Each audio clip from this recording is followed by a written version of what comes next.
Hello, everybody, and welcome to the 2019 Nancy Drew Games Mega Marathon. I'm Arglefumf, and this is The Here's Legend my of the center of Crystal operations, my Skull. desk. Go ahead and Game poke around. number If you want to 17 know the in the Nancy particulars of Drew how I do what I series. do, So, take a look at the book titled How to... currently Nancy's talking a lot. So yeah, there are 32 games in the Nancy Drew series. So this means we're more than halfway through the Mega Marathon. We've made it like halfway through the entire series. And game number 33, Midnight in Salem, will be coming out later this year. The anticipated release date is spring 2009.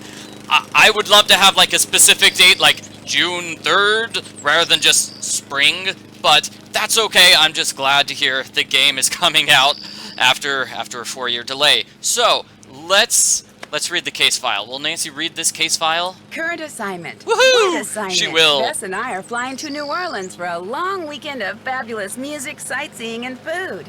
Okay, so I'm also going to visit Ned's friend Henry Bullaes, but only as a favor to Ned. Apparently, Henry's uncle just died, and he had to go down there for a couple of weeks.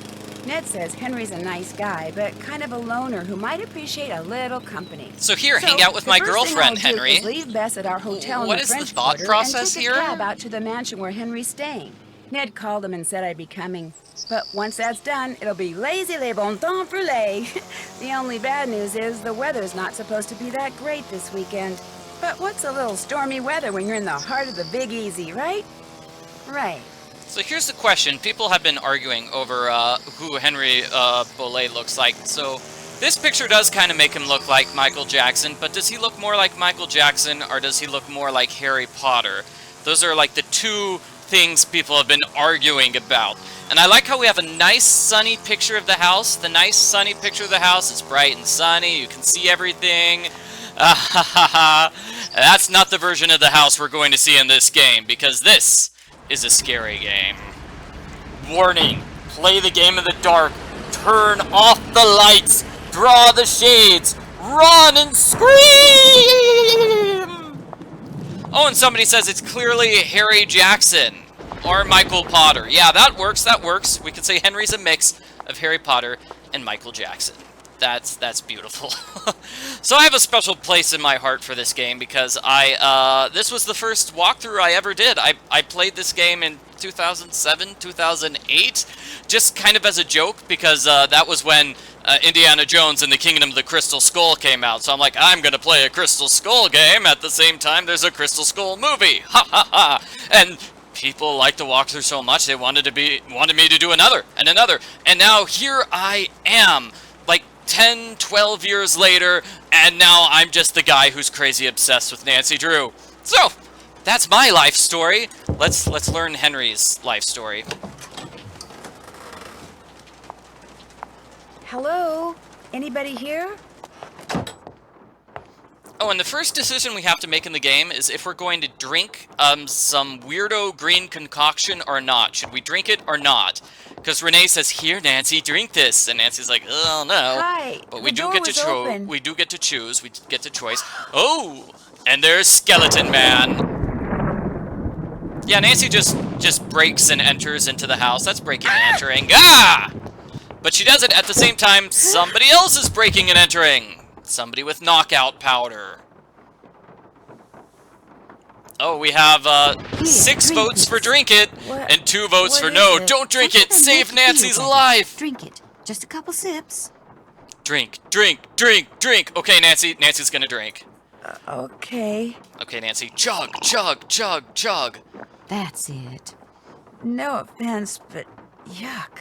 Don't make her drink any of your weirdo concoctions. Then I really will have to take her to the emergency room. You just go back to your phone call and leave us be. Don't pay him any mind. Where am I? You're at Henry Bullaes' house, dear, in the library. He and I carried you in here after I found you unconscious in the foyer. Why is it so dark in here? The electricity went out. Lightning must have struck a transformer somewhere. What happened? Can you remember? Well, the front door was open, so I walked in, and then I saw I saw a skeleton. And then he saw me. And then the light started flickering, and he threw something at me that exploded. The smoke must have made me pass out. You saw a skeleton? I'm sure it was just someone, wearing a costume or something. I'm Nancy Drew, by the way. I came to see Henry. So we surmised. I'm Renee Amand. I'm Bruno Bullaes' housekeeper. That is, I was. This skeleton that attacked you, perhaps we should call the police. No emergency room, no police. Things are complicated enough as it is. Henry's feeling a mite overwhelmed. Well, you are looking much better, so I'm gonna get back to my plant potting. You need anything? I'll be outside in the garden. I should call them and keep them on hold for 5 hours and see how they like it. Okay, so some people are saying the audio is sounding a little low for them. Let me try to adjust it. So let's just turn up the voices. That was a little creepy. So the first choice we can do in this game is we can either do the investigation with Nancy or do the investigation with Bess. Which one do you people want to do? So That was a little creepy. I am live streaming this game, so I'm not just talking to myself. I'm not crazy. There are actual people I'm talking to here. So that sounds better? Better. Okay, everybody's saying it's better. 1 vote for doing Bess, 2 votes for Bess. Okay, let's do Bess's stuff first. So, in order to do Bess's stuff, we need to check out the foyer. The foyer. So we have creepy pictures on the wall. No, we take a look at this. I think that triggers a huge puzzle. But we're supposed to look at this. See, Zeke's. We have a receipt from Zeke's. And now we can call Bess. So Bess can work on the Zeke stuff. She'll investigate. What's up with this thing? Hello? Bess, hi, it's me. Hey, Nance. I just got back from shopping, which I am happy to report is fantastic here. So, what's going on with you? A lot. A lot is in a whole bunch of fun stuff? Let me start by telling you what happened when I arrived at Henry's house. I walked up to the front door and discovered it was open. So I walked in. You were knocked out by a skeleton wearing a red ascot? Someone dressed as a skeleton wearing a red ascot. You think it was a burglar? I'm not sure. The room I caught him or her sneaking around in doesn't really contain anything valuable. If I just knew what they were after, I might be able to figure out who Skeleton Man is. I know that tone of voice. You're not leaving there until you've done just that, are you? Oh, I also found some kind of receipt in the fireplace that may or may not be a clue. What's it a receipt for? That's what I need to find out. See, it's half burned up. All I can read is the receipt number and the name of the place it's from. Zeke's. Zeke's? You gotta be kidding me. Why? What do you mean? I mean, I'm sitting here on our balcony in the French Quarter looking down at a place across the street called Zeke's. That's great. So go over there and ask whoever's behind the counter what receipt number 21-3872 is for. All right, and in this game, Bess is very, very scared of helping out in the investigation. Normally, she's a lot more helpful, but here, she's really, really scared. You want me to snoop? I wouldn't call it snooping. Forget it. Not gonna do it. Bess, I'm not good at that sneaking around stuff, Nancy. I get nervous, my tongue gets all knotted up, my palms sweat, to say nothing of my armpits. Bess, receipt number 21-3872. Just go in and ask what it's for. No big deal. Maybe not for you. Bess, you can do it. This is not gonna end well, I just know it. Okay, I'll call you as soon as it's over. I'll be waiting. It is kind of... Yeah, this is totally snooping. I don't know. What would you do in real life if your friend said, hey, I need you to go into the store that you've never been to before and ask about a receipt that you don't have? It seems a little odd, and the doctor apparently just does not notice Bess staring at him for minutes at a time. He doesn't notice he's busy reading his newspaper. I wouldn't call it snooping, Bess. What looks good to you? I mean, that's exactly what it is, but I wouldn't call it snooping. I'd call it something else. Knock yourself out. Oh, I'm having shrimp, yum yum, hot sauce. Yeah. Talk about spicy. Now, Bess brings food with her when she brings money with her when she goes on vacation. Nancy doesn't, but Bess does.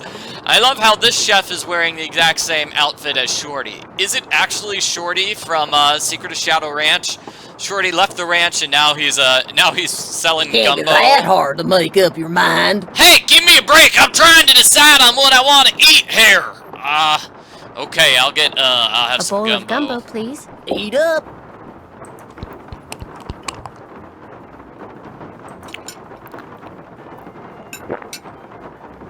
Yeah, those Ooh, were that was hot. those were crawfish, not shrimp. So is Bess just jumping off of her balcony in order to get gumbo? She just What looks good to jumps you? over the balcony, flips over the edge, lands on the street, and runs for gumbo. There you go. It doesn't exactly sound like Shorty, though. It definitely sounds like a different person. Hot, but yummy. Maybe Shorty has a twin brother? Uh-oh. Whew. Oh. I had a bit too much hot sauce there. I accidentally was starting to blow fire out of my mouth. It's confirmed Bess is a dragon. Oh, so this is Shorty's twin brother, Tolly. That makes sense. Okay. So here we are. Zeke's is just a curio shop. It has a bunch of curiosities and strange things. Like a bowling ball.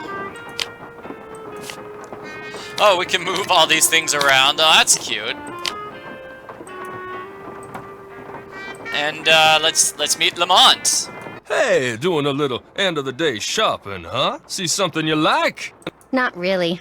Curios aren't my thing. Keep looking around. You'll change your mind. I'm Lamont. This is my place. So if you got any questions, I'm the guy to ask.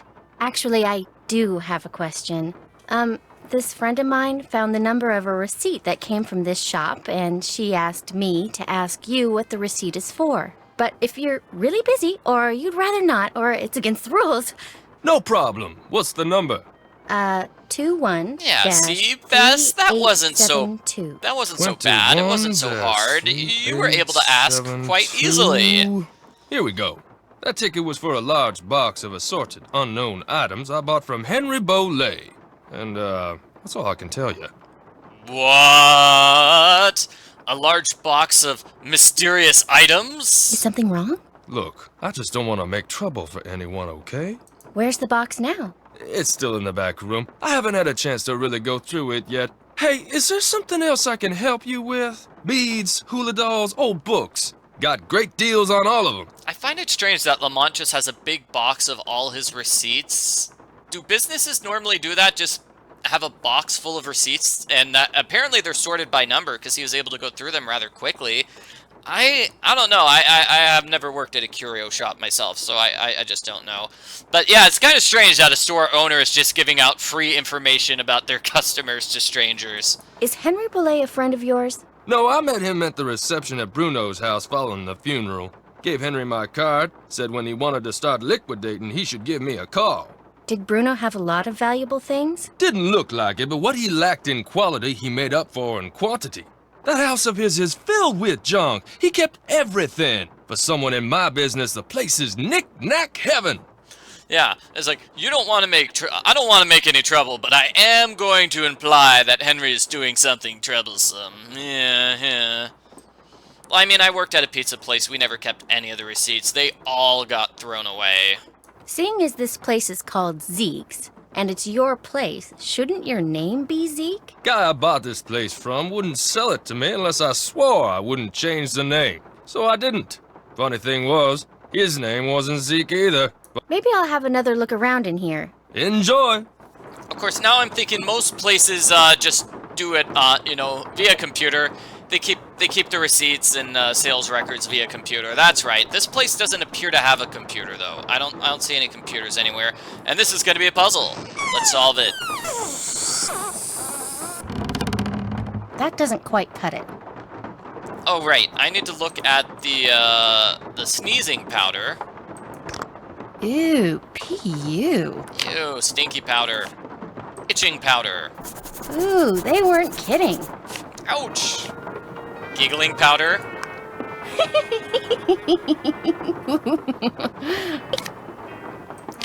Where is the... No! Why is it taking so long for them to make the next Nancy Drew game? Sneezing powder. Here we go. This is what we want. This might come in handy. So Bess somehow knows that Lamont has sinus issues.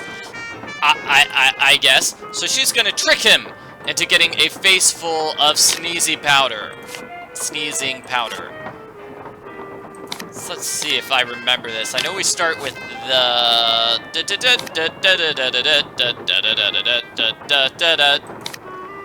And let's see, we're gonna have the teeth on the shelf. Are just gonna go... The teeth are gonna go wandering around the shelf. Lamont does not see Bess doing any of this. Lamont is not very observant, okay?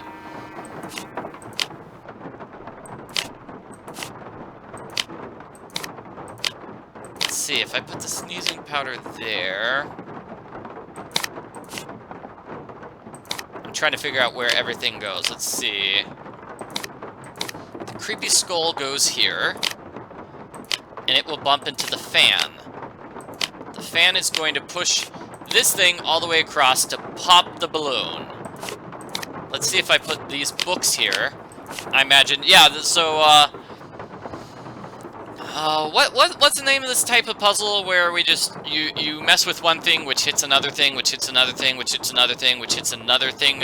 It's not a Rubik's Cube, it's something else. I think this might be it, though. A chain reaction, yeah, I guess a chain reaction is a domino effect. Those are good names for it. Yeah, the Rube Goldberg machine, that's it. Wow, I failed on step 1. Yeah, but Rube Goldberg machine, that was the idea I was thinking of. That's the name I was thinking of.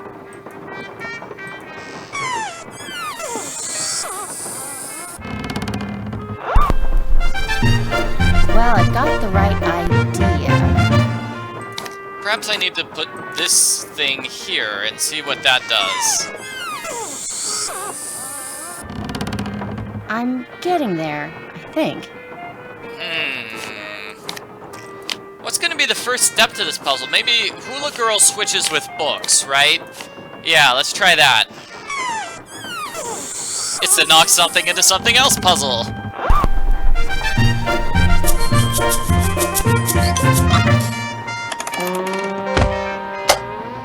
Yeah, there we go. I'm getting there, I think. I needed to move the teeth here. So that way when the shelf goes down, the teeth go chattering around here, hit the bowling ball, which hits this and hits the sneezing powder. We've got a million balloons. The balloons go on forever and ever. It is kind of amazing Lamont doesn't hear Bess setting up this puzzle. Lamont is like, why do you keep playing that same record 10 times in a row, Miss Marvin? Well, I've got the right idea. Okay, I guess I'll knock down the sneezing powder first.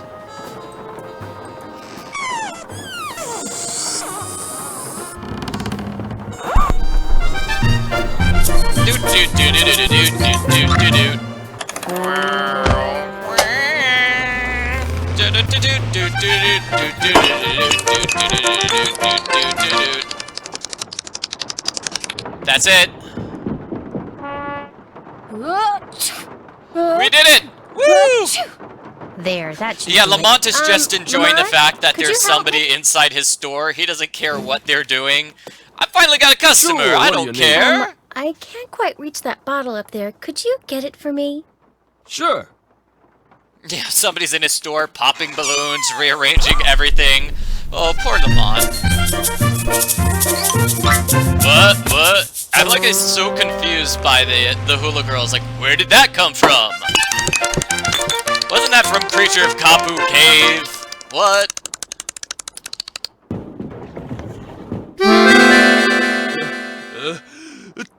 Oh no! Oh my gosh! Oh shoot! I'm sorry. I'll go get you something. What do you need? Nose spray. Back room. No spray, back room, got it.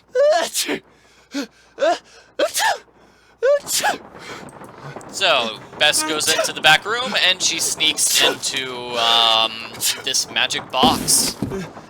So it's got a cute dog. Cute dog. And an iguana. And, the Skeleton Man costume. Uh-oh. So this is a puzzle. What you need to do is write down the letters. So, letter 1, letter 3, letter 32, then 8, then 3, then 6. So number 1 is L, and then 3 after L is E, and then 32 after that is B. It takes a long time to figure this out by hand. The answer is Leben...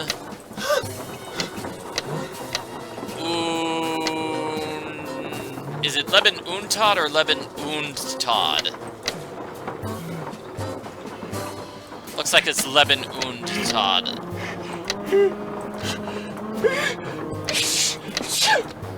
And poor Lamont is still sneezing.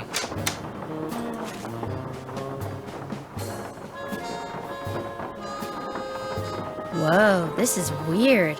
I better call Nancy and read this to her word for word. Wow, Bess, that is weird. No, I'll tell you what's weird. The box the letter is in is padded, and it has this round indentation in it that's the exact size of a human skull. It's like it used to contain a skull, but now it doesn't. Did you find anything else? Yeah, inside the box that this box is in, there's a couple of photographs. One's of a boy and a dog, and the other is of an iguana dressed up like a pirate. What? And there's a costume in the box of a skeleton man. Really? And did I mention that Lamont was very reluctant to talk about buying this box of stuff from Henry? Said he didn't want to get anyone in trouble, whatever that means. Sounds like he or Henry, or possibly both, are up to something they shouldn't be. Good job, Bess. I'm gonna poke around here and see if I can find out anything about a skull called the Whisperer. You better go take care of Lamont. Would you believe it? The guy is still sneezing. He must keep nose spray around because something's wrong with his sinuses. Oh, he's gonna hate me. Yeah, poor Lamont. He was just a nice guy, and we just attacked him. Well, fortunately, we won't do anything mean to him ever again. Oh, is that Henry when he was a little kid? He was such a happy little kid. So let's see, I believe that phone call triggers this. Yes, the iguana. The iguana. So let's see, we've got the blue books there. What was that? That was Uncle Bruno's pet iguana, Iggy. He's always in here stealing paper. He must be using it to build a nest or something. Look, I had all those books arranged so they fit perfectly in that box. Put them back in, okay? I don't have time. I just want to look through this one book. Go right ahead, after you put all those other books back. Okay, we're going to put all these books back. This is just like, you know, Nancy Drew, stay tuned for, no, Danger on Deception Island, where Nancy puts books away. So I saw that all these blue books were on the right, covered by this red book, and I don't know where anything else is. So let's just try putting the biggest books in. Yeah, this book seems to work perfectly fine. The long sideways book. Do we have a very tall book? We have a very tall book. Okay, so let's put these tall books in, because there's no other way we can place them. I still don't know why all these books are glued together. Let's do the same trick. Are there any wide books which take up the entire space? Yes. This is a tall book. Yeah. Yeah, okay, so just sort of alternate between wide and tall until everything's in place.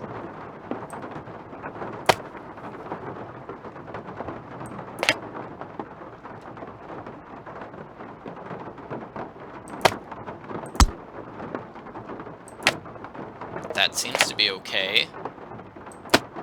Great, okay, and we got a book called The Crystal Skulls, Fact or Fable. Oh, and that gives us a puzzle. We could call, this is all about the crystal skulls and stuff. We could call Professor Hotchkiss if we want, but the important thing was we found this book. Not that book. We found that piece of paper, which is the clue for that creepy portrait puzzle we saw earlier. Yeah, the plant plotting, the plant potting puzzle in Curse of Blackmore Manor is very similar to that, too. We're missing a portrait, and in order to get that portrait, we need paper. Oh, okay. I know this. I know this. I know this. Okay.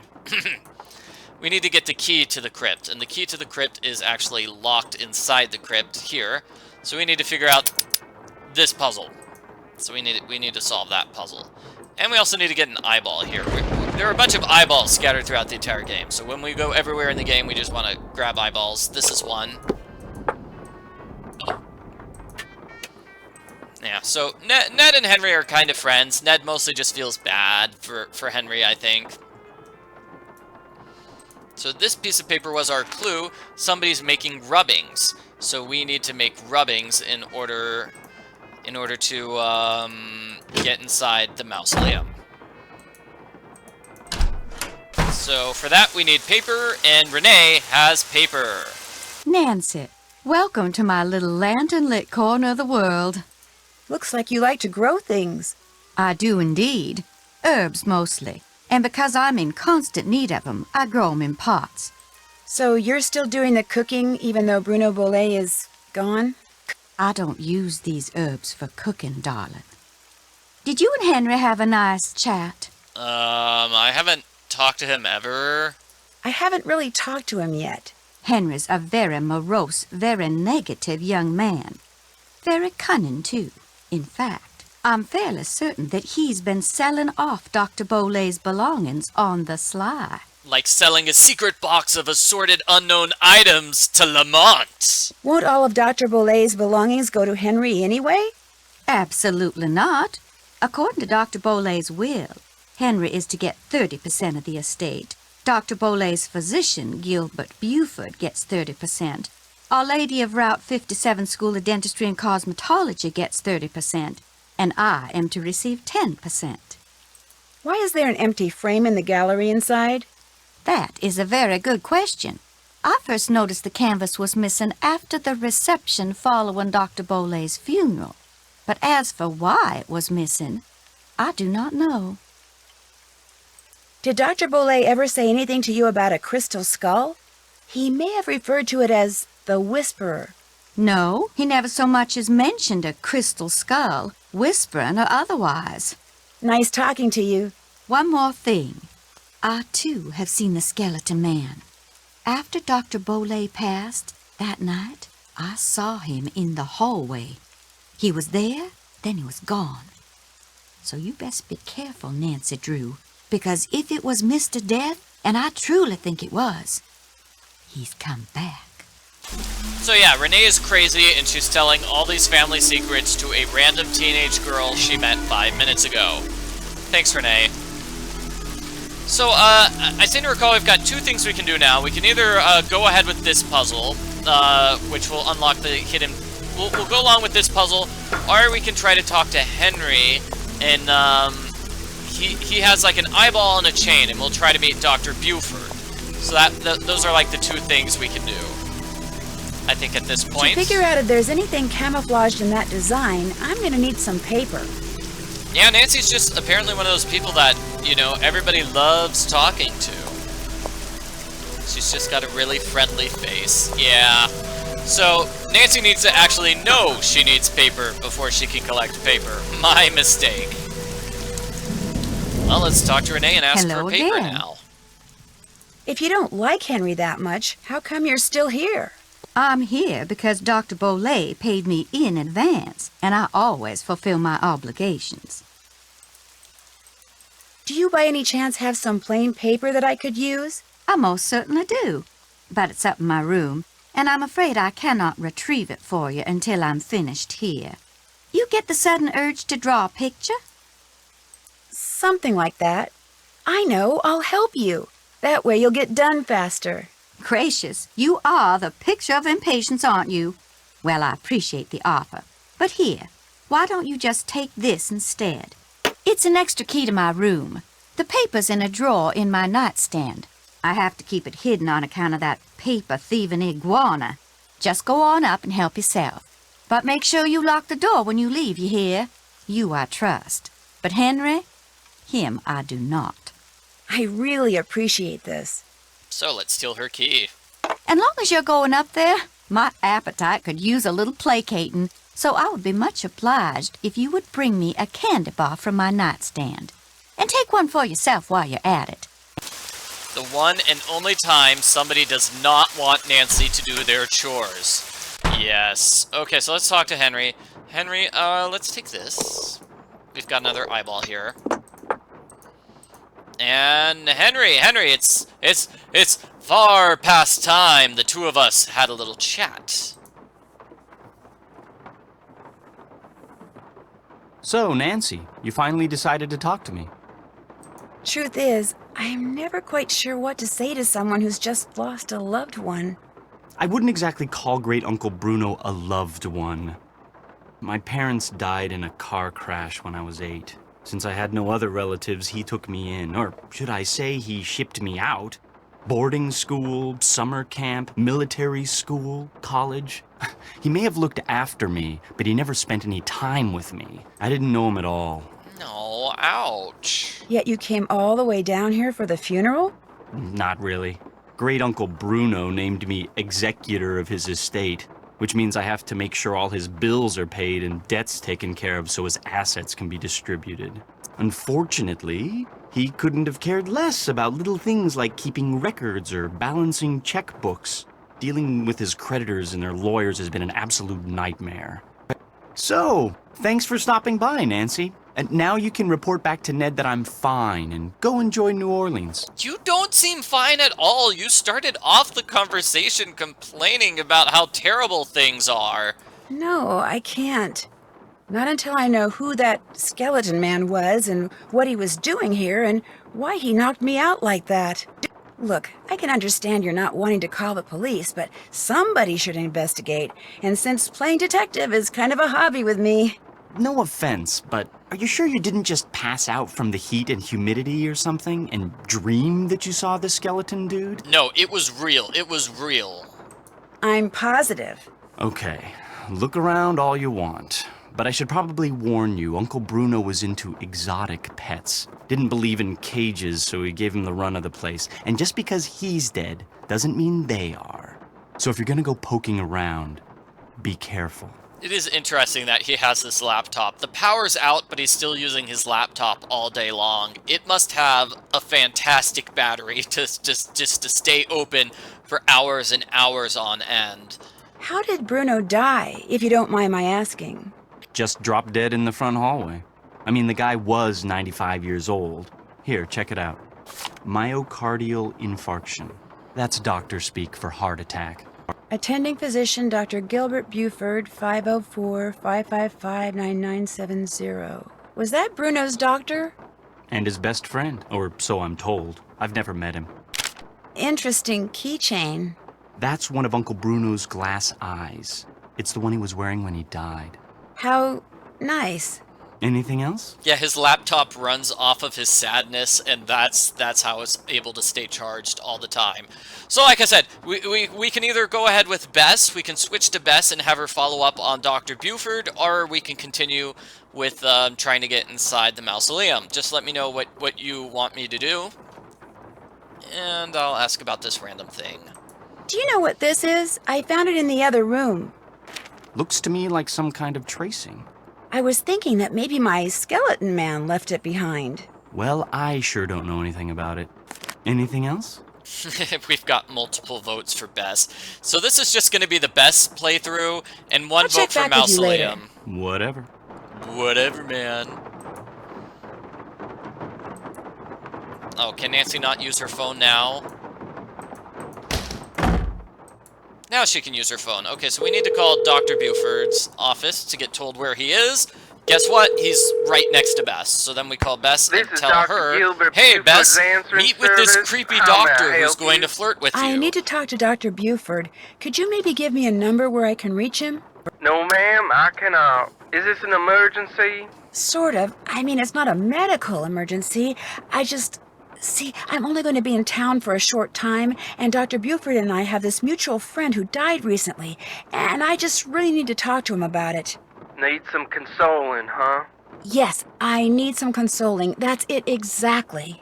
Well, tell you what. It's against the rules to give you his phone number, but I can tell you that now that he's all but retired, Dr. Buford spends most of his evenings at his favorite gumbo stand down in the French Quarter. If you really need to talk to him, you can probably find him there. Great. Do you know the address? It's at the corner of Rampart and Domain. Did you say Rampart and Domain? I did indeed. Granny Pumpkin's Cajun Cooking. They make some darn fine gumbo. Thank you. Thank you very much. You're welcome, and I'm truly sorry about your loss. My loss? That mutual friend of yours and Dr. Buford's? Oh, right. Thank you. That's very kind of you. Bye. Yeah, he won't give you Dr. Buford's phone number, but he will give you Dr. Buford's location. Kind of creepy. Hello? Hi, Bess. It's me. So what's been happening? Tell me everything. Well, let's see. Since the last time we talked, I was just about getting ready to... Blah, blah, blah, blah, blah, blah, blah, blah, blah, blah. Interesting stuff. But the reason I called is, I need you to talk to this doctor named Gilbert Buford, who, as it turns out, likes to hang out at a gumbo stand called Granny Pumpkin's Cajun Cookin', which should be right across from our hotel. You just want me to talk to him? That's it? Nothing nefarious? No black ops stuff? He was Bruno Bullaes' doctor, and apparently his best friend, too. I just need for you to see if he thinks there was anything weird about the way Bruno died. What do you mean by weird? I mean, I kind of think maybe Bruno was murdered. Murdered? By whom? That's what I'm trying to figure out. Everyone's a suspect at this point. Including this Gilbert Buford guy? Well... Great, I'm gonna be chatting up Jack the Ripper. Oh, I'm sure the guy's fine, but be subtle, just in case. Well, I can see the gumbo stand from our balcony. If he's the guy that's sitting down there, I guess he looks harmless. Okay, I'll go talk to him. Thanks, Bess. Let me know what happens. Cheerio! Cheerio. So, we need to talk to Dr. Buford, and I think he gives us important information about Izzy the iguana. I think that's the reason why we need to talk to him. Everyone's a suspect, hello, even the young lady. iguana. How kind of you to grace an old man with your lovely presence. Especially the iguana. The iguana is a special culprit. So, I'm Bess Marvin. Hee hee hee. My name's Bess Marvin. I'm looking for Dr. Gilbert Buford. Well, it's a pleasure to report that I am he. Do you mind if I join you? Of course not.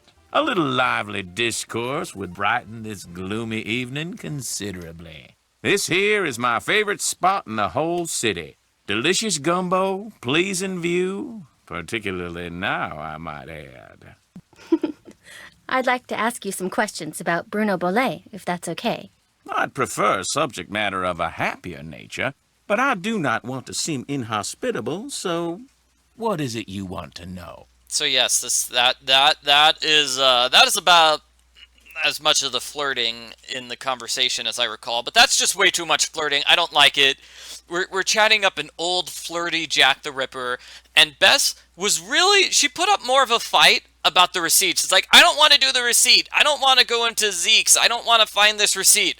Want me to talk to this flirty old murderer? Yeah, let's do it. Yeah, he's being creepy, and Bess is just encouraging it. Because Dr. Buford must be in his 80s or 90s, right? If he's best friends with... I don't know. Anyway, I don't think we ever get told what his age is. He's clearly a senior citizen, though. Is it true that Dr. Bullaes was your best friend? Well, now, I was certainly his best friend, but I cannot honestly say that he was mine. Fact is, while socializing with my fellow man, particularly with pretty young women such as yourself, has always been a source of pleasure for me. Okay, I was wrong. He gets even more flirty as the conversation continues. I was just hoping the flirtiness would stop. I was just hoping it would stop. Oh. Bruno was just the opposite. Unfortunately, the older he got, the more numerous his idiosyncrasies became, and the less concern about their negative effect upon others he became. His idiosyncrasies didn't bother you? Now, as a doctor of medicine, I am not only accustomed to dealing with the abnormal, but I find that I'm actually drawn to it. I, for one, thoroughly enjoyed Bruno's outlandish personality, although at the same time I fear it may have played a role in his demise. You see, He died of a myocardial infarction, most likely caused by age-related atherosclerosis. Dying of a heart attack is all too common for people who are socially isolated, and Bruno Bullaes had most certainly become that. Where was Dr. Bullaes when he had his MI? In the foyer of his house, just inside the front door. In fact, I hadn't seen him for a while, so I picked that day to pay him a visit. I walked up to the front door, found it unlocked as usual, opened it, and there he was, lying on the floor in obvious distress. The next thing I know, his housekeeper came running in and started shrieking and carrying on, until finally I sent her out of the room so she could summon an ambulance, and I could once again hear myself think. Then I knelt down and saw that he wasn't breathing. So I pulled him away from the doorway so I'd have more room to work on him, and began chest compressions. I continued until the medics arrived, but nothing they did made a difference either. Why would he have a heart attack in the foyer? That's always been a bit of a puzzlement to me, too. Can you remember anything that might indicate what he was doing by the front door? I mean, had he just come in from a walk? Was he wearing a hat? Was he holding anything? Had he dropped something? An umbrella? Sunglasses? Wait a minute. Why, yes, he was holding something. A piece of paper. And on the floor next to him was an envelope. He must have collapsed while reading a letter. I'm glad that he stopped flirting with Bess. Talking about dead people has stopped all the flirtation, just dead in its tracks. Do you know what happened to it? Now, I know the letter was no longer in Bruno's hand when the paramedics arrived, so perhaps he released the letter when I moved him. And yet, I do not recall seeing it on the floor when they wheeled him out the door. Iggy. What's Iggy? Iggy. Iggy is an iguana Bruno befriended, then turned loose in his home. It soon developed the annoying habit of stealing paper and stockpiling it in the vent system. Are you saying an iguana made off with the letter Bruno had been reading? It would not have been the first time a missing document ended up in Iggy's possession. Renee would periodically call me saying the lizard had absconded with one of Bruno's prescriptions and would I please write her up a replacement. In any case, Bruno once told me he was training Iggy. Said he taught Iggy to retrieve the things it had stolen. I believe that is the important conversation there. We learned that Iggy can retrieve stolen paper, and Nancy's going to use Iggy to retrieve the paper that Iggy stole. The paper that Dr. Bullaes was reading when he died. Do you think it's possible that Renee caused Dr. Bullaes' death by, say, hoarding the pills from those missing prescriptions and giving them to him all at once? No. Had he died of an overdose of the medications I had prescribed, the manner of his death would have been quite different. But he died of a heart attack. Of that I am certain. However, I know for a fact that Renee is deeply involved in the practice of hoodoo. And as Bruno's housekeeper, she had ample opportunity to use it against my poor old friend. You mean hoodoo really works? Young lady, never, ever underestimate the power of suggestion. If a person believes in something, even on a subconscious level, fantasy can easily become fact. And who knows what rubbish Renee filled Bruno's mind with? Drink this, don't eat that. This brings good luck, that brings bad, day in and day out. Even if he said he didn't believe a word of it, who knows how much his subconscious was absorbing? He was very old and vulnerable. So could Renee have caused Bruno to have that fatal heart attack? There's not a doubt in my mind she could indeed. I've bugged you enough. Feel free to drop by any time. Well, that's that. Let's call Nancy.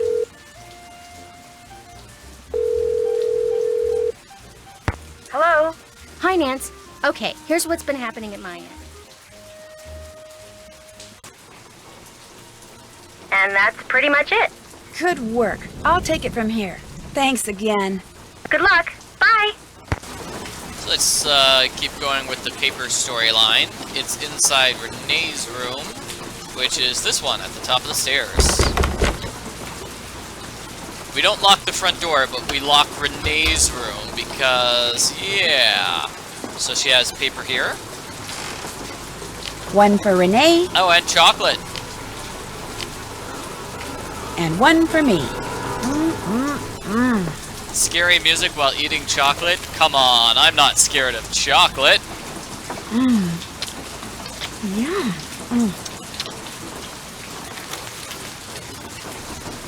Yeah, you think Nancy would use these candy wrappers if she can't find chocolate. Gosh, these things are good. But no, she's just gonna steal all of Renee's chocolate until she has a chocolate attack. Yum. Gosh, these things are good.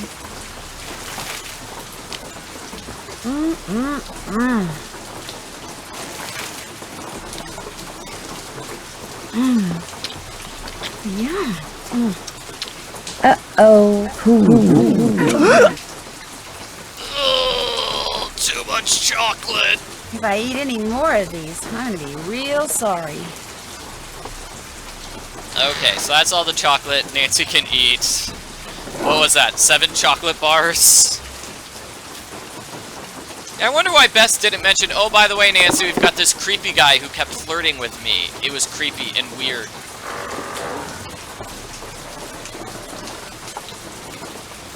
Let's see, we have spooky symbols written on the wall. We can decode them with the book. I think the book is actually locked inside here in the trunk. And there's a creepy doll! Woo! Okay, so let me solve this puzzle very quickly. What you're supposed to do is make all of the symbols appear. So that's the one symbol.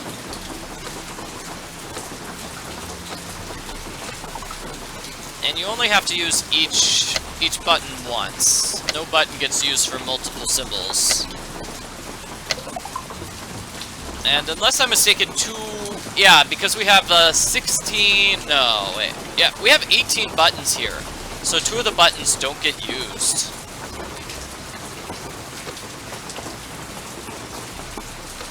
That makes that a tricky puzzle. And there's the solution. It gives us the book, so now we can decode those symbols on the wall. It's something like Baza Lupa Di Mu Ka.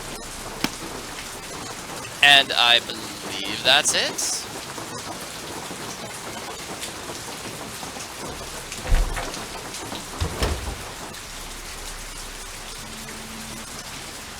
That's the front door, but I'm not leaving until I figure out what Mr. Skeleton Man was up to. So let's make our tracings.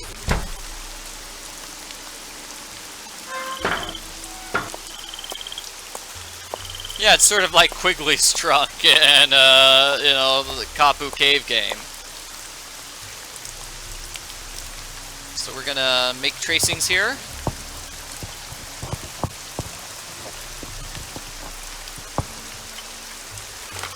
I wonder if you could... It'd be fun if you could, like, give Renee's chocolate bar to Henry. I don't think that's possible.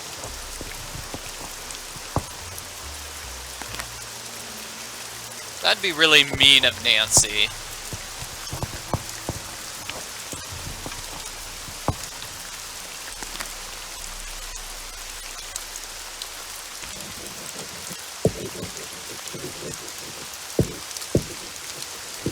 So Skeleton Man was in the process of making these tracings when Skeleton Man was surprised by Nancy. That's why Skeleton Man dropped that one tracing on the ground and stepped on it. Skeleton Man was just running. So that means Nancy can solve this puzzle before Skeleton Man. Hooray!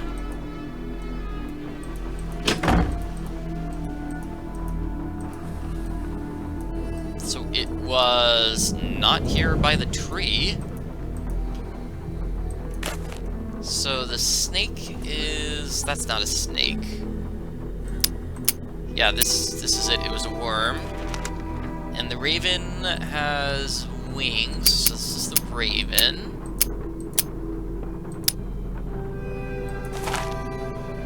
That was the raven again. So the coffin has flowers. Oh. And so the other one is Bones. I didn't even need to look at the other one. I've got the key to the mausoleum now. Woo! And in the mausoleum, we will find that final painting. And Henry, hey, where'd Henry go? Where's Henry? I was gonna offer him a chocolate bar. Henry, I don't know where he could go. Maybe he went out to get some pizza or something. Or maybe he's crying in the graveyard.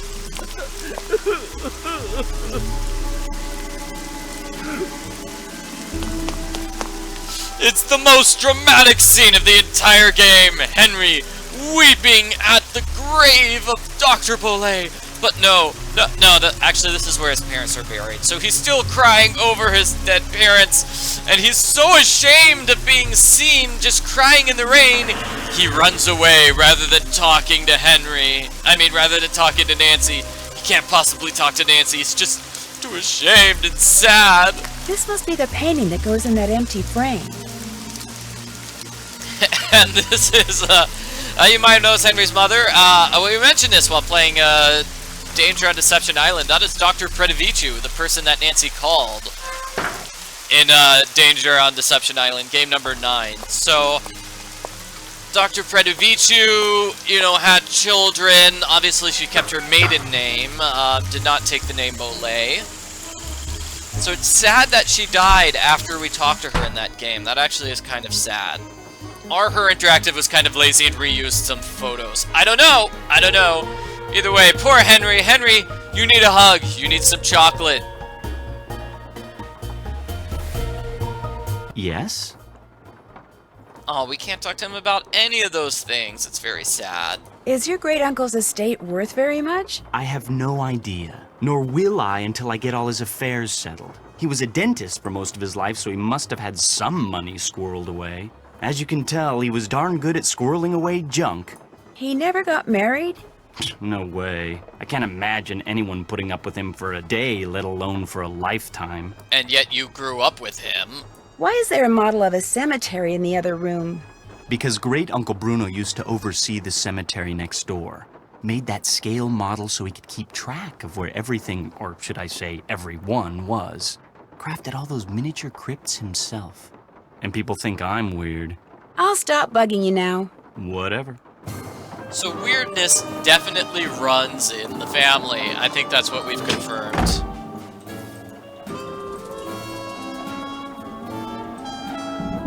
So the painting goes here, and we need this. So it's TBFM. So toothbrush? What starts with a B? Toothbrush, banana, fan, and monkey? Yeah, and U has to be umbrella. So LHAPU. So lollipop, hat. Who gets their picture painted with an axe? That's just creepy and strange. Clearly Henry's parents were the only normal ones in the family, and Henry must be related through his dad, because his dad has those he has the same eyeballs as everybody else, the big puffy eyeballs. They clearly did not get enough sleep, the poor members of the Bullaes family. They're probably haunted by ghosts or monsters or creepy eyeballs. Ugh.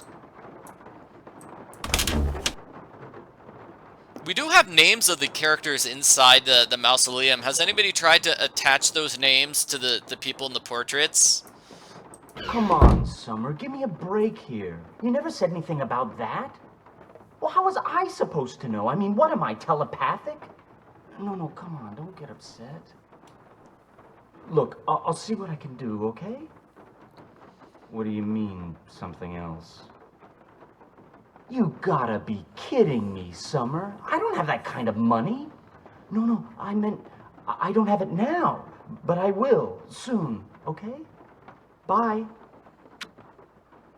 Oh, man. So Henry is having girlfriend problems. It sounds like his girlfriend, Summer, is she just needs money. She wants him for money. She wants him for money, and he doesn't have enough money. I gave you all my money. I need more, Henry. So it's kind of tragic and sad. So this is it's a puzzle. Let's see, I have to turn right to leave this area to the hidden room. Oh, and this is a puzzle I should do. Yeah. So this puzzle we want to move things around. We want the marbles to move around.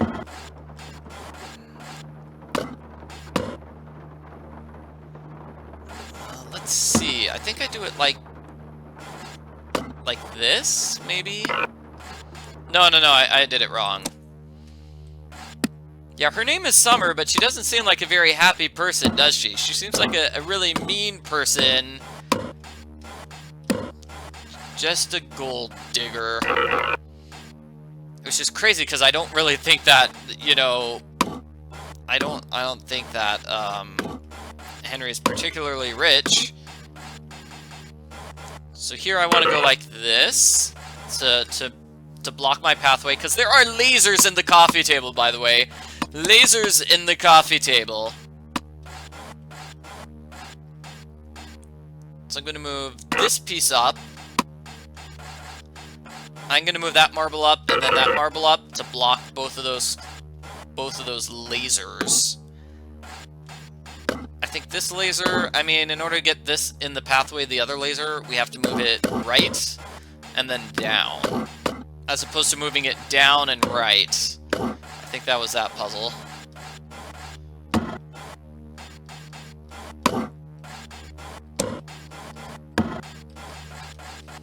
Done. Be careful where you put your drink on the coffee table. It's got lasers. Creepy lasers. Alright, so let's grab this.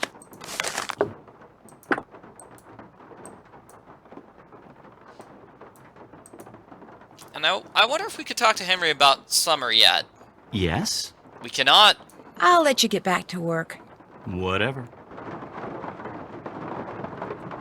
We'll talk to him about Summer a little bit later on. I totally forget what I was doing. Yes, I was going out here. Yes. I was actually going out here to get the key. So in order to get the key, we need to pull these strings in a specific order.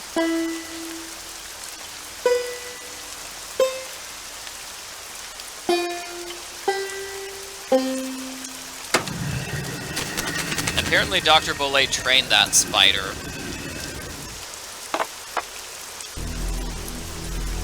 Kind of creepy, but there we go. I think we have to learn that we're collecting eyeballs. So you know how Nancy's been collecting eyeballs this entire time? She's just been doing that for fun. She doesn't really know that she needs eyeballs yet. She'll learn about the eyeballs when we go inside this hidden room. So this was the solution to the puzzle. 1, 2, 3, 4, 5. That's how I knew what the solution was.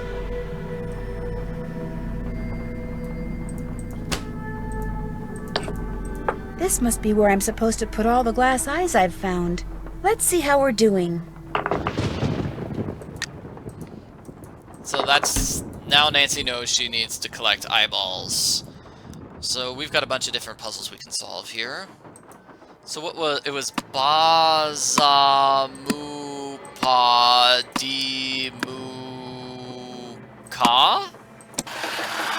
Ba-za-mu-pa-di-mu-ka.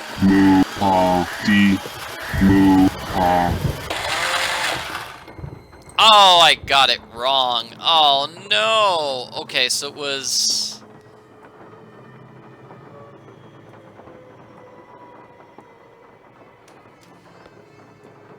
Give me a second here. I'm going to look up what the solution to that puzzle was.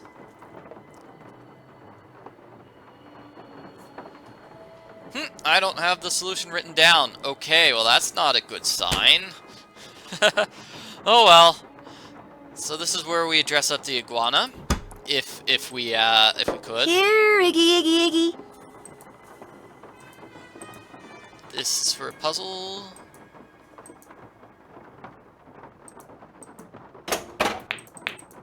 Gotcha. Got it. Yeah, that's a scary talking dummy, isn't it? This is the book of puzzles.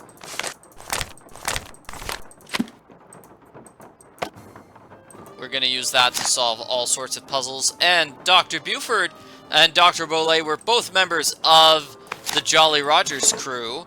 They appear to dress up like skeleton men. They've got those skeleton costumes, right? That's creepy. That's creepy. And the appointment book. So this is when and where they meet, where their skeleton group meets. May 31st? That's today. So the password is Scuttled Bones, and they're at the ramparts. Or the ramparts we watched were so gallantly streaming.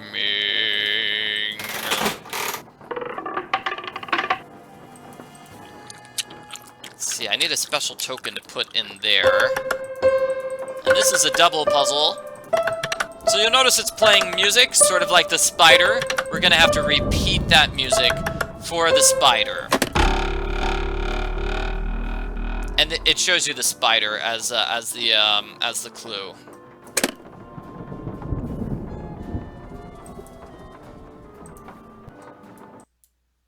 Let's see. We have this long, complicated puzzle. So this puzzle, we want to turn all of the eyes into... I mean, all the teeth into eyeballs.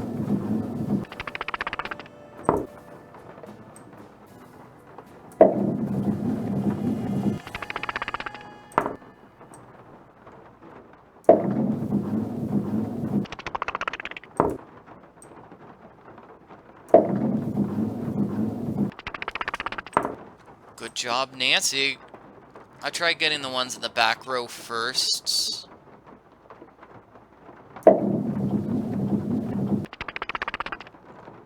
Those are the harder ones to get, the ones in the back row.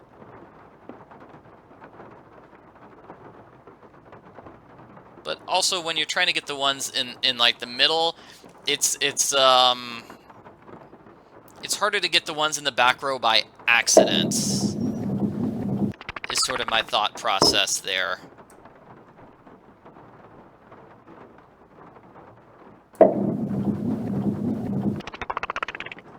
There we go, that works.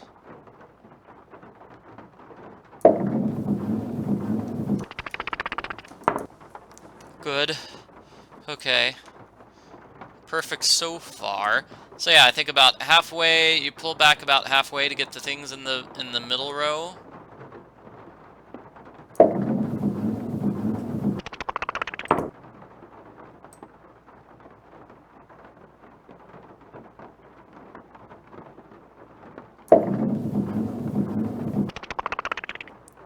Perfect.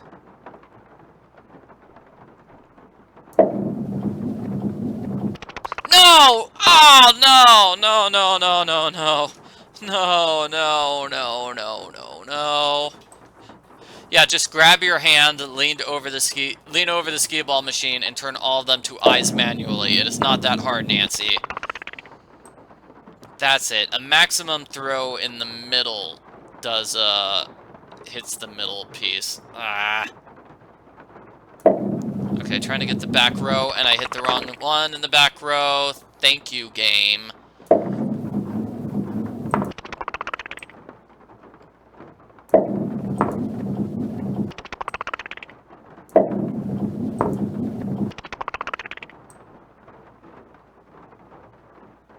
I know there's like an Easter egg you get if you turn them all to chickens, but who's going to do that, honestly? It is so difficult to do this puzzle. Trying to get them all to chickens is a pain.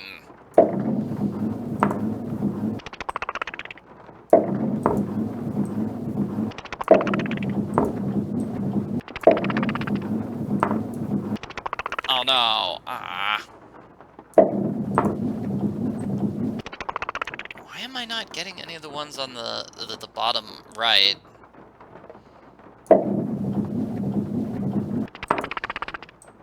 Yeah, luckily this is an arcade game that doesn't charge money. If you had to do like another chore to get money to work this arcade game, that would be the worst. Or people would just save before every single game. Either way. Really?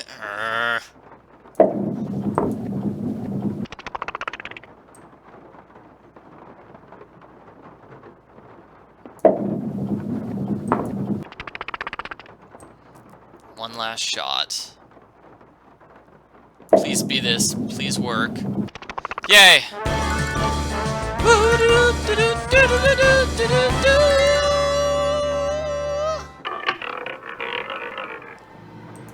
And that gave me an eyeball. Fantastic.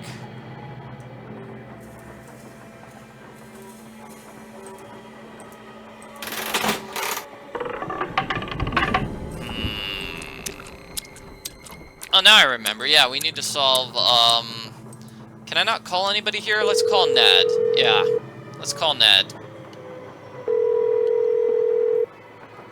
Hello? Nancy? Hey, Ned. It's about time you called. Did you make it to New Orleans okay? Yep. Have you seen Henry? Oh, yeah. I'm not sure I like the way you said that. Is he okay? He's fine. Well, he's the executor of his great-uncle Bruno's estate, which he's not real happy about. But he and his great-uncle weren't that close, so he's not grief-stricken or anything. Well then, are you okay? Other than being attacked on my way into Henry's house by a skeleton wearing a red ascot and getting knocked out by the smoke bomb he threw at me, I'm fine too. What? Let's just say that I've stumbled onto a mystery, and I'm not leaving till I solve it. Somebody's saying you should not save in the middle of the skee-ball game, because if you do, it just resets your progress back to the beginning. So yeah, that's something you need to work out for. They're aware of that trick. I was talking about saving right before doing the skee-ball game. Don't save right in the middle of the skee-ball game. That's a bad plan. Why am I not surprised? Is Bess with you? No, but she has been helping me. So tell me about this skeleton man. Well, it was someone in a costume, obviously. He or she was leaning over something in the great room when I walked in and surprised them. So they threw a smoke bomb at you and ran? Yeah, I must have interrupted whatever they were doing. What were they leaning over? A scale model of the cemetery next door. Henry says his great-uncle Bruno made it so he could keep track of who was buried there. Apparently, Bruno used to oversee the cemetery. And right near the scale model, I found a tracing of some kind of symbol. I'm thinking maybe Skeleton Man dropped it. Why would Skeleton Man be interested in the scale model of a cemetery? Good question. Maybe I'll take a real good look around in there and see if I can find out. Good idea. I'm still trying to figure out how you got to be friends with Henry. Yeah, how? Well, we're not best friends or anything. Heck, we're not really even friends. I just feel sorry for the guy. I mean, he never hangs out with anyone between classes, and when I'd heard there'd been a death in the family, I just wanted to make sure he was okay all by himself down there. Don't worry, he's fine. Although I think he misses his parents a lot. I saw him out in the cemetery by what I think is their crypt. He seemed pretty upset. I'm not surprised. I get the feeling that what Henry looks like on the outside is just the opposite of what he looks like on the inside. You know, you're a pretty nice guy. Yeah, I know. Yeah. I overheard Henry talking to someone named Summer. Is that his girlfriend? If it is, I'm happy for him. He always seems so lonely. Unfortunately, I got the feeling their relationship is making him more unhappy than happy. Sorry to hear that. Wait a minute. Were you eavesdropping? No, not on purpose. I was in this secret passageway and I could hear him through the wall. I couldn't help it. You found a secret passageway? I'm always finding secret passageways. You know that.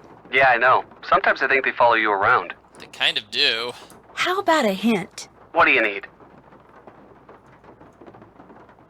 How can I get Iggy to retrieve the letter Dr. Buford thinks Bruno Bullaes was reading when he had his heart attack? Well, first you're going to have to lure him out of that vent with something. Like a piece of fruit from the garden, maybe?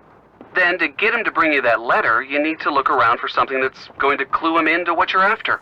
The clothes make the iguana, you know. They do? In this case, yep. Great. I really appreciate it. My pleasure. Bye. So thanks, Ned. We're gonna do this again. So it was Ba-za Lupa Di-mu-ka. Ba-za-lu-pa-di-mu-ka. This time it works. We get this thing and then another giant puzzle. It's a giant puzzle. Okay, so that thing goes in the gumball machine here.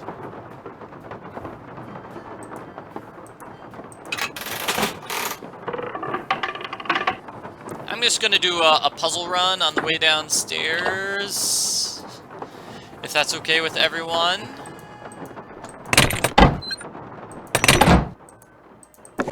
So we've got an eyeball. This is Bruno's old room. I don't know if anybody's living in this room. Where is Henry staying? Because Renee still has her room, but Henry doesn't appear to be, you know, anywhere in the house. Poor Henry. So first we have this puzzle, and this puzzle is,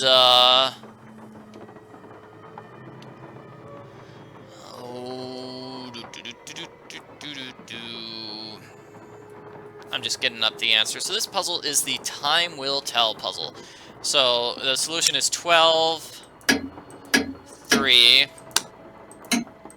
5, 8,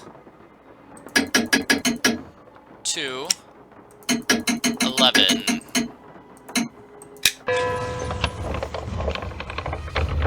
So you do math with one of the stories inside Bruno's book for that puzzle, basically. So this one is 12, 7, 10, 3, 2, 1.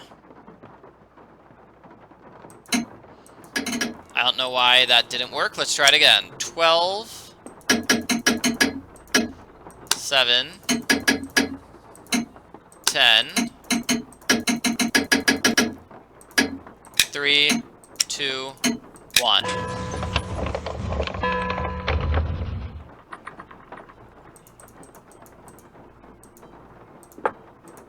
And then finally, it's going to be 12,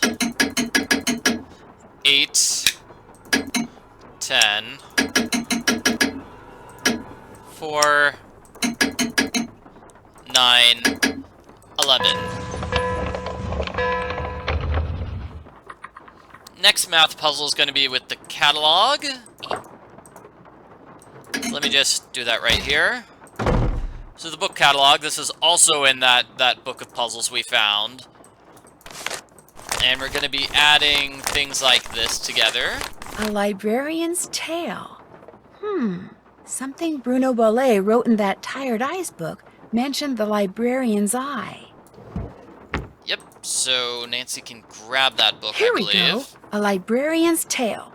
And we do math with those numbers we saw in order to get the correct solution, which is 1540. See how much faster these puzzles are when I don't have to ask? No, when I don't have to like pull out my calculator and solve the puzzles my own. Let's do one more and then let's talk to Henry. Now that we know we need eyeballs, we're gonna bully Henry into giving us eyeballs. So remember upstairs we had the map of the teeth. Well, now we're gonna pull the books which correspond to the teeth. These are baby teeth. And then these are adult teeth. That gives me an eyeball.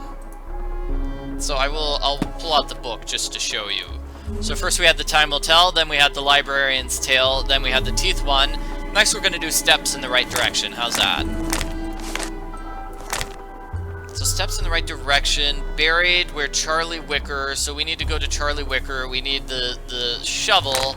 So yeah, let's do that. Let's do that one first. But first, like I said, we're going to talk to Henry, and we're going to basically blackmail him into giving us that eyeball we need. I need that eyeball. Do you think I could borrow your keychain? The one that has Bruno's glass eye on it? You want to borrow it? What for? Actually, all I really want is the eye. I mean, it's just so cool. What if you break it? If it's on a chain, it can't be that fragile. I don't think I want to take that chance. Sorry. Ooh, did you just cross Nancy? Because she's gonna blackmail you now. The box of your great-uncle's things that you sold to Zeke's curio shop, that was a no-no, wasn't it? What box of things? I don't know what you're talking about. The guy who owns the shop said you sold him a box of assorted items. I am assuming they used to be Bruno's. Well, somebody screwed up somewhere because I haven't sold anything to anybody. Why would I sell one lousy box of stuff when I'm about to inherit a whole house full of stuff? Get real. You sold it because you needed some quick cash in order to keep Summer happy, didn't you? How do you know about her? Playing detective is actually a lot more than a hobby with me. I could make a lot of trouble for you, Henry, but if you come clean, tell me about Summer. She's this girl I'm in love with. I think she loves me back, but she's so unpredictable it drives me nuts. How is she unpredictable? I never know what's gonna make her happy. Like, just before I left, I took practically every bit of cash I had and bought her a bunch of CDs. You know, to keep her occupied while I was gone, right? Well, soon as I get here, she calls and says her sound system just went bluey, and I had to buy her a new one, because what good were the CDs I bought her if she couldn't play them? So then you threw a bunch of Bruno's things into a box and sold it to that curio shop. Yeah, I wired her the money, but then she called and said she also needed new headphones. Next call, it was new speakers, and now she expects me to buy her a flat-screen TV. When I try to talk to her about always wanting more like that, she gets really mad. But I'm afraid if I don't give her what she wants, I'm afraid she'll dump me, and I couldn't take that. I mean, she's the only girlfriend I've ever had. Ever will have, probably. Look, you don't need to go telling Renee or any of those lawyers about selling that stuff, right? Poor Henry. I just feel really bad for this guy. Like, Summer's the only girl he's liked who actually likes him back, and he's never gonna get another girlfriend again, but he knows she's horrible, but he can't get rid of her, and his parents are dead, everybody he likes dies, and it's just so awful. So he had to steal from his uncle to make his greedy girlfriend happy. She sounds like a terrible girlfriend. You need to break up with her, Henry. You need to find a new girlfriend. You need to date somebody better. You are worthy of love, my friend.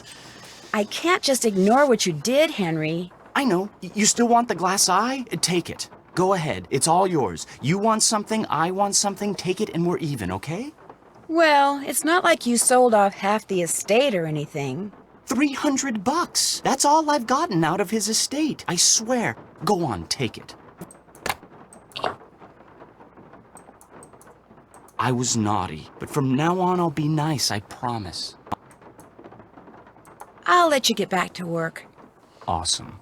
Yeah, Nancy does not tell Henry to get out of his manipulative relationship. Instead, she's like, could I have that eyeball? Come on, Henry, you can do it. You need to find a new girlfriend. I'm sure there's somebody out there for you, Henry.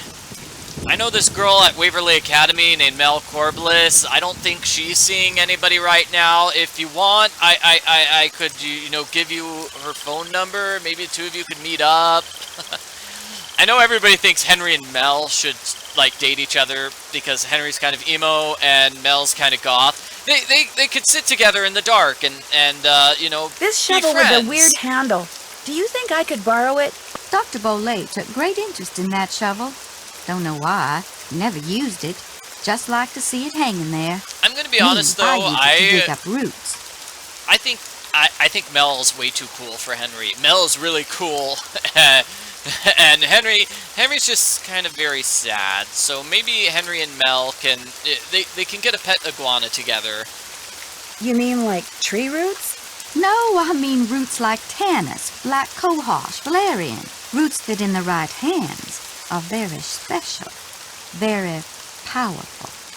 However, right now I need mushrooms. I was hoping to get them picked tonight, but from the looks of all this potting I still have to do... Uh-oh, we are going to do chores after all. Or Henry could hang out with Bess. Bess can take him shopping. Bess can flirt with him. I would rather have Bess flirt with Henry than with creepy old guy. Okay? So, maybe that could boost Henry's self-esteem? I don't know. What do you need mushrooms for? Dried and crushed, they comprise the main ingredients in one of my tonics.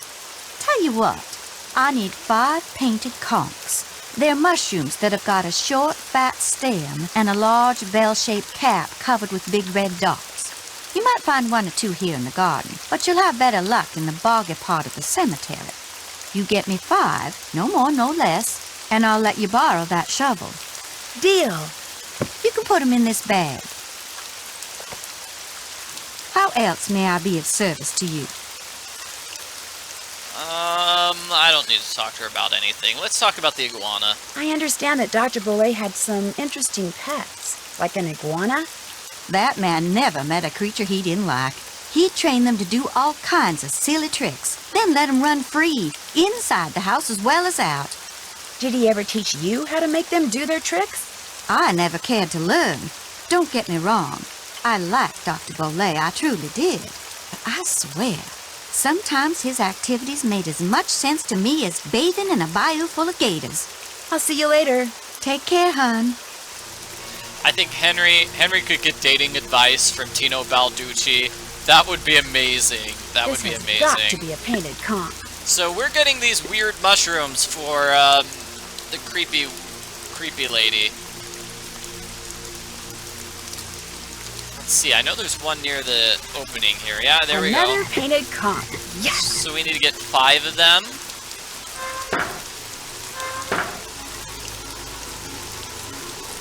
Let's see. I don't think there's one here. I know there should be like 2 in the cemetery. There's one.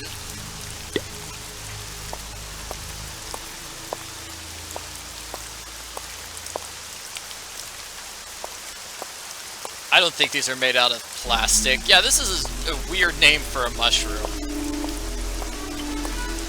So one's here in the boggy part of the cemetery.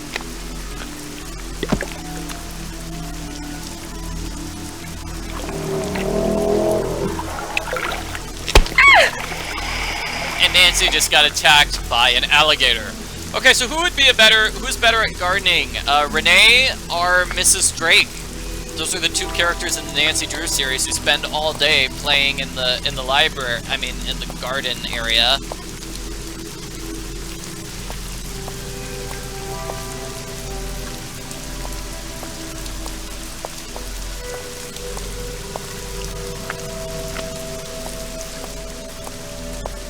Everybody's voting for Mrs. Drake. Sorry Renee. Sorry Renee, nobody thinks that you could win a gardening competition.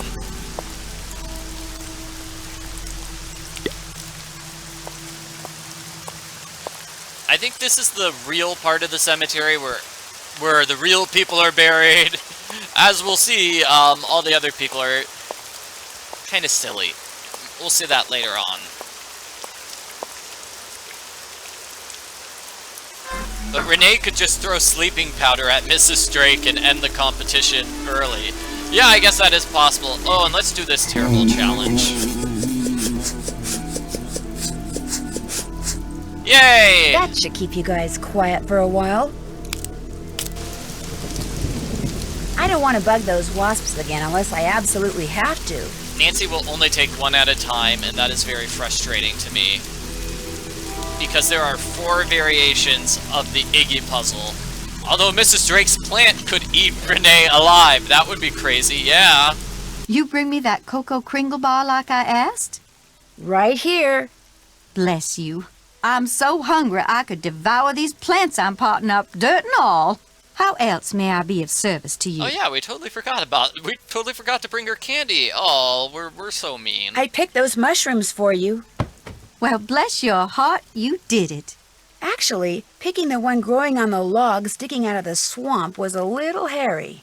Oh my, I forgot to warn you about Bernie, didn't I? If by Bernie you mean the alligator that almost had me for dinner, yeah, you did. He's another one of Dr. Bullaes' pets. He'd kick that log to get Bernie's attention, then feed him marshmallows. Problem is, now that gator leaps up and snaps every time someone so much as touches that log. I should have said something, but I've gotten so used to Bernie I just plain forgot. Anyway, feel free to help yourself to that shovel. You earned it. I forgot about the killer alligator in the swamp. Yeah, Those I don't weird know. symbols on the wall in your room. Do you know who painted them? I did. Fact of the matter is, there's a spirit living in that wall. A spirit? Got a voice that'd send shivers down the spine of Dracula himself.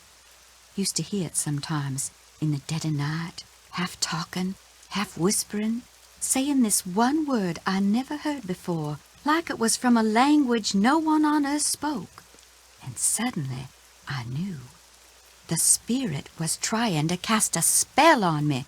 So I got me a book and found out that by painting the word I heard on the wall, syllable by syllable, in hoodoo signs, I could counteract the word's power.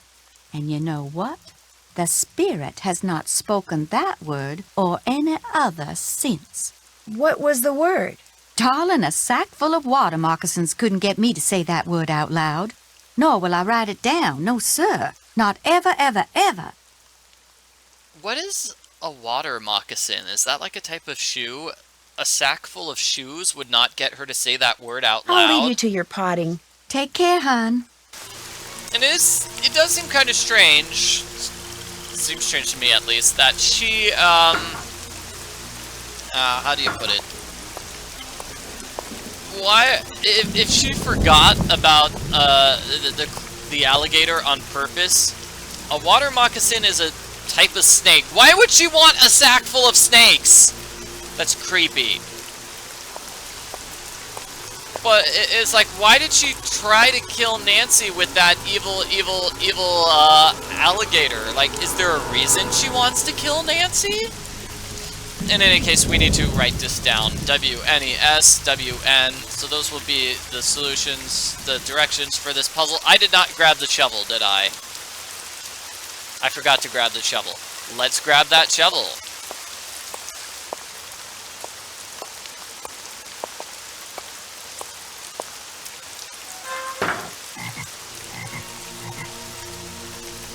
So the shovel is here. And this will be used.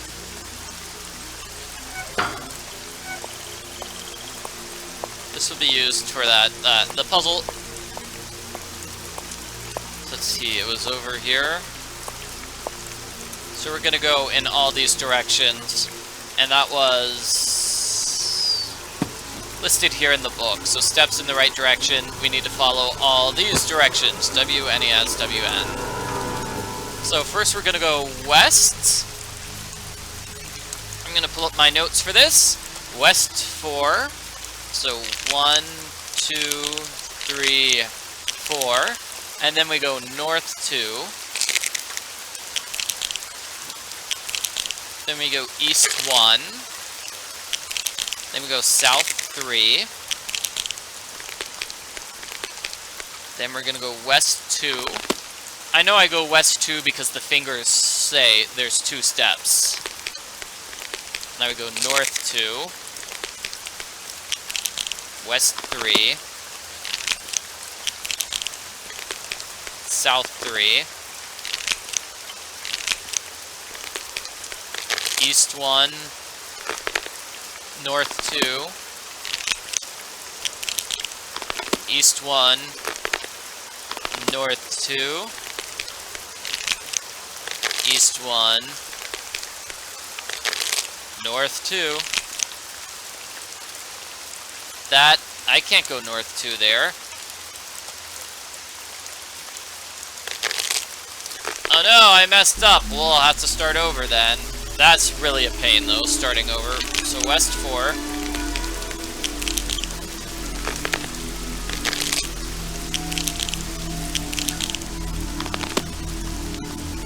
East 1, South 3,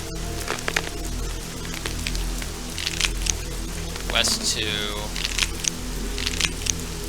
North 2. I must have just, you know, gotten stuck and reread the same instructions twice. So West 3, South 3, East 1, North 2,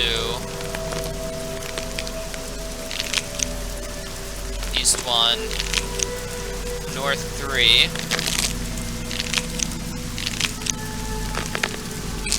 Then east 1. That can't be north 3, so let's say it's south 3. Then east. What am I getting wrong? W-N-E-S. W-N. W-N. W-N. W. I'll just split it up into groups of 3. How's this? Or groups of 4. So, west, north, east, south. West, north, west, south. It's west, north, west, south. Then it's east, north, east, north.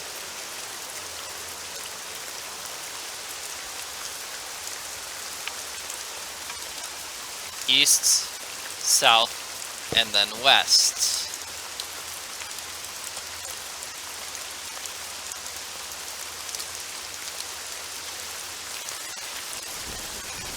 So I'll try this one more time. West.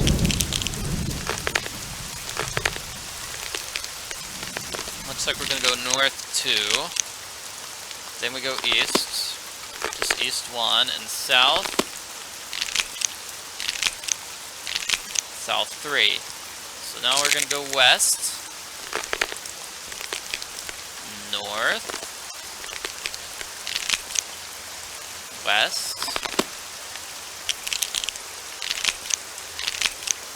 South, east, north, east, north, east, south. Ooh, south is all 5.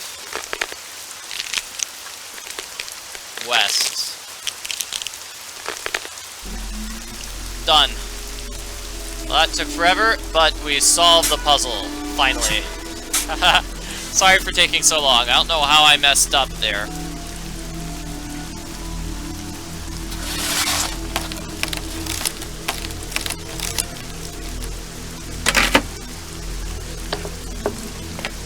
Creepy eyeball, and we're done. We're done with this puzzle. So, what was next? The key to the statues. The statues are key. So with that, we wanna get these things up like that. We want the buzzard. We want the buzzard pictures there. So let's go back to the buzzard. I don't think I've shown off the buzzard yet, so saying back to the buzzard is kind of inaccurate, but whatever.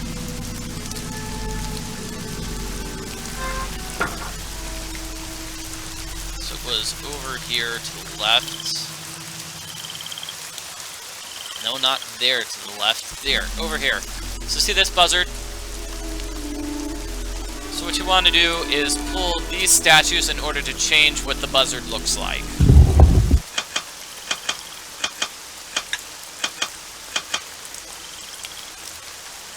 So when you pull on that statue, it makes that feather grow out. The solution is going to be 3, 3, 2, 1, 4.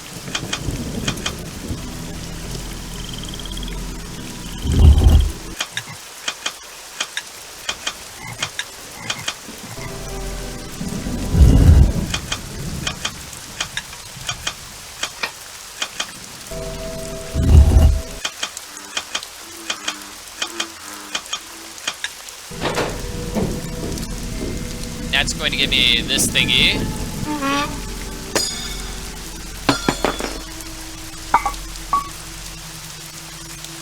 And we're just gonna throw it here. We're just gonna throw it on these creatures for more eyeballs.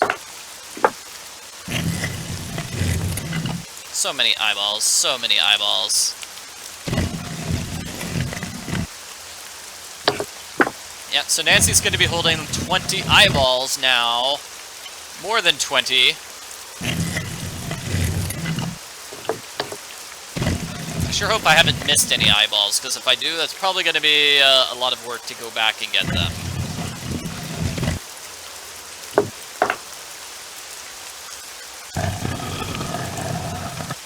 So 2 puzzles. Let's see. We got 2 more puzzles, I believe. 2 more main puzzles. One is this, the graveyard hunt, and then the other is the Iggy stuff. I think the Iggy one might be slightly easier, so I'm gonna do that first.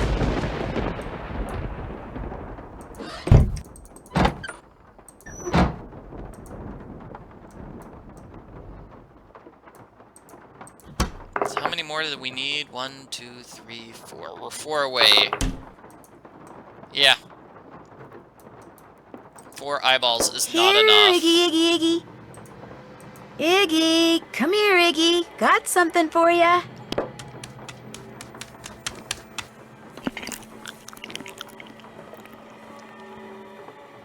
So, for the eyeball, we have to dress him up like an eyeball doctor. And good. Go.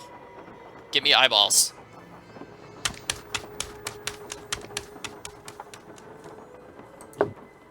So we're gonna have to do the pirate thing, though. So which puzzle do we want to do? There must be another way out. Do we want to do the Iggy puzzle or the graveyard hunt puzzle? Just let me know which one you want me to do first. Yeah, the eyeball doctor, optometrists, ophthalmists, either one. We have votes to keep going with this Iggy puzzle. Okay. So this puzzle is impossible if you're playing on a laptop with a touchpad. If you want proof of that, just watch my walkthroughs for this. I'm having a hard time. Okay, I did it. 1 loquat's all I need right now. No, why do you need just 1 loquat? No. Take multiple loquats. You saw you have multiple outfits that Iggy can wear. Wait a minute. I think we absolutely have to do the graveyard puzzle now, because that will give us part of Iggy's costume. Where was it? It was here. So yeah, let's do this, because that will give us part of Iggy's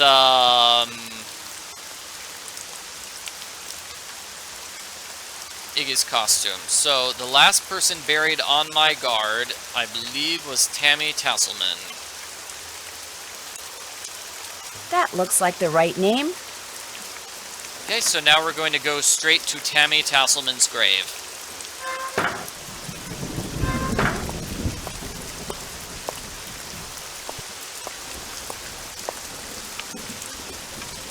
Is Tammy here? No. What you're supposed to do is go back and forth between the book and everything else. Maybe it's here.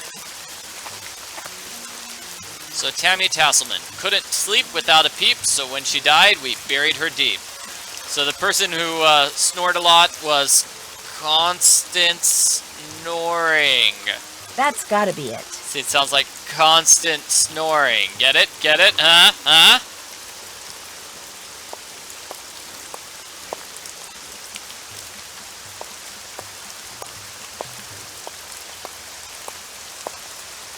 This isn't so bad when you know all the answers. So, constant snoring. So the clue is now never early, never late. It's just in time. That looks like the right name. Haha, Justin. He wasn't late, he was just in time.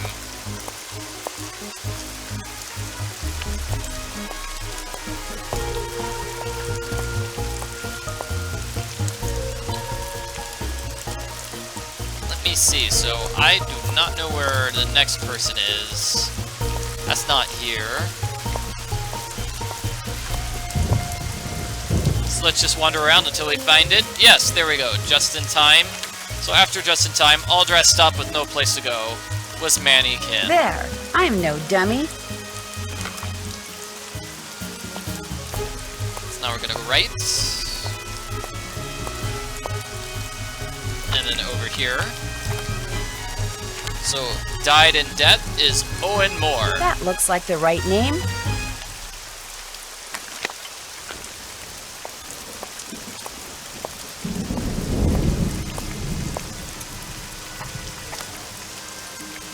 The stand-up person is Neil Down. Let's hope Neil is lying down by now.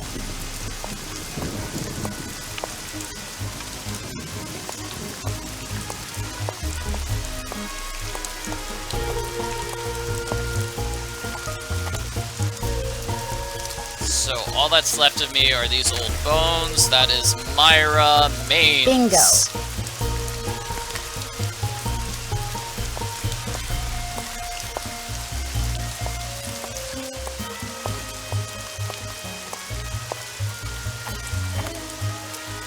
Bloom too early, bloom too late, prune too early is rose, winter, spring.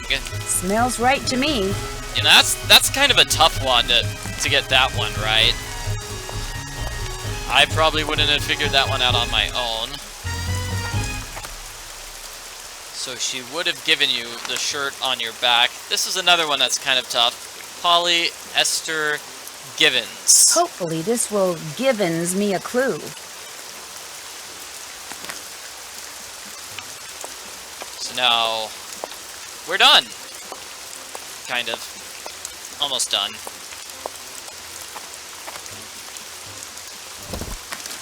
So this one, the final one, is the same name as his dog when he was 10 years old.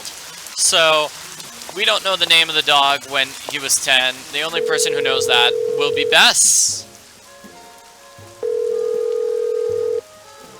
Hello? Hi, Bess. How you doing? Great. I just took a nice, luxurious bubble bath and I'm ready to boogie. When are you coming back here? That's still kind of hard to say, but listen. Remember that old photo of a boy and his dog you said you saw in that box of stuff Henry sold to Lamont? Yeah? Did it look like it was maybe taken in the 1920s? That's exactly what it looked like. Why? Because I need to find out the name of Bruno Bullaes' dog. And if that boy was Bruno, then that was probably his dog. Was there any writing on the picture? Yeah, as a matter of fact, I think it said Bruno. That's all it said? Just Bruno? No, it said Bruno but whatever came after and was hidden by the frame. I really need to know the name of that dog. Oh, no. No, you don't. No more snooping. Bess, just get into that box again and see if the dog's name is on that picture. That's all I want you to do. How? I can't just go waltzing into Lamont's back room. And he's for sure as heck not gonna fall for that sneeze contraption again. There must be some other way you can distract him. Please, Bess, I can't tell you how important this is. You gotta do this for me, please. Absolutely, unequivocally, for the last time, no. Who am I kidding? We're not gonna have any fun here until you solve this mystery, and since you can't do that until I do this...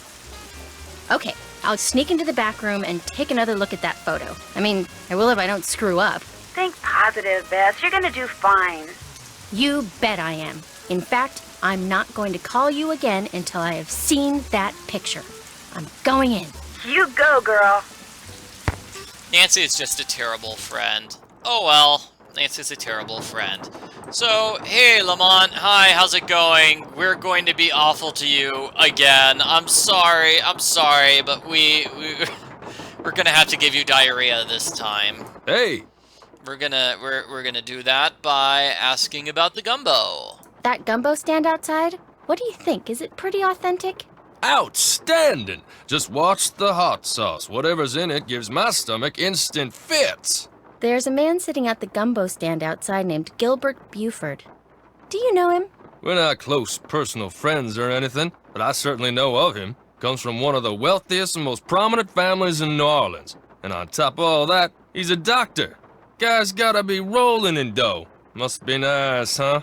In all your journeys through the wonderful world of junk, have you ever come across one of those legendary crystal skulls? What makes you ask that? You have so many other oddities in here, I was just wondering. No. I know the legend, of course, and I sure wouldn't mind getting my hands on one of those babies. I mean, I could sell it for a fortune. But no such luck. Funny. I've been thinking about those skulls lately. A lot. Really? Hey, maybe we got some kind of psychic thing going here. Quick, think of a number between 1 and 10 and I'll try to guess it. You thinking of a number? Okay, 4. 9. Darn. Guess it was just a coincidence. Guess so.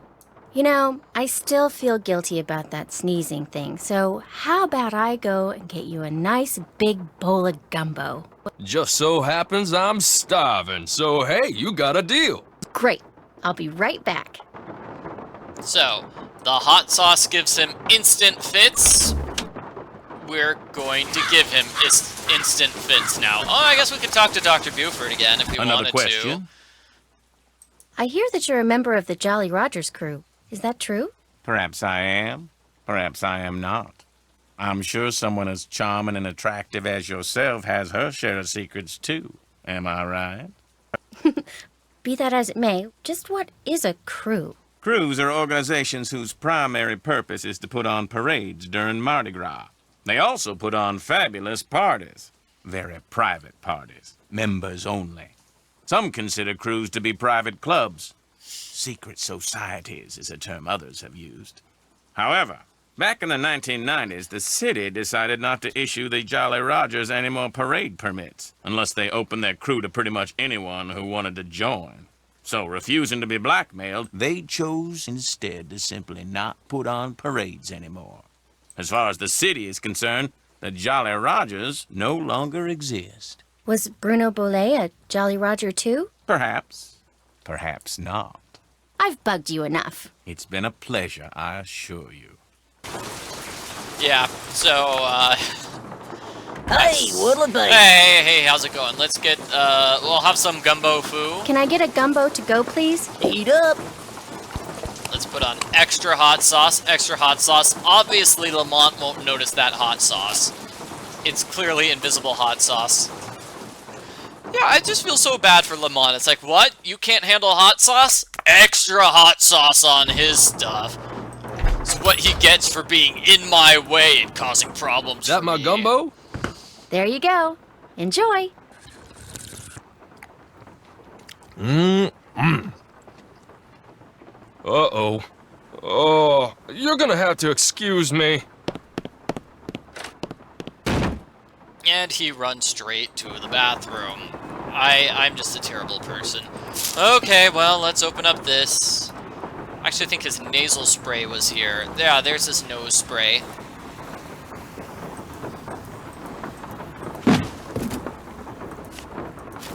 Uh-oh. I better get out of here. So it's Bruno and Grant. Grant? The dog's name was Grant? That's what it said on the photo. Kind of a weird name for a dog, huh? Yeah, well, Bruno Bullaes was kind of a weird guy. Hey, thanks a lot, Bess. You've been a huge help. I'll tell you, being sneaky takes a lot out of me. I'm exhausted. I still don't know when I'll get back there, so just kind of hang loose, okay? Story of my life. Call me if you need me. I will. Bye. So the way you were supposed to solve that graveyard puzzle is to go through all of these things. So let's see if we can find where Grant is. Grant, I believe, is going to be a last name. Here it is. So Derek Grant was born in Rithing Roots Memorial, and according to the map, that is what we call... not here. Right here. So we go left at the tree to reach where the dog... I don't think that's actually where his dog is buried, but... that's where we reach that one grave.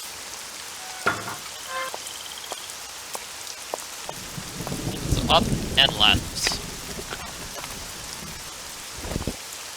So that gave us a pirate hat and another eyeball. Hooray! So yes, we definitely needed that pirate hat in order to do dress Iggy up like a pirate. So we're gonna run over there.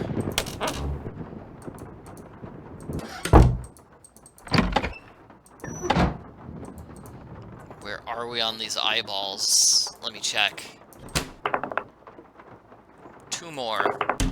2 more. I hope I haven't missed one. That would be the worst. Here, Iggy, Iggy, Iggy. Come and get it, Iggy. That's right, I didn't do the spider eyeball yet. That's where one of those eyeballs is. Oh no! Okay. Well, we'll put the hat here. Pirate stuff and pirate sword, I imagine. So that looks like a pirate. And if we dressed him up like a letter, you know, a mail carrier, then we'd get the letter that Dr. Bullaes was reading when he died.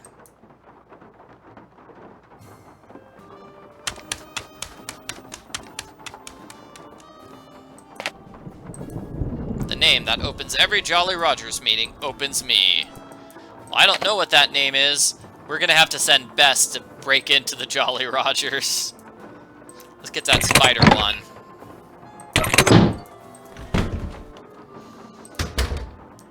So the spider... Let me take a look. So what was the spider's music? Here it is. Okay, so a C, D, E, C, something like that.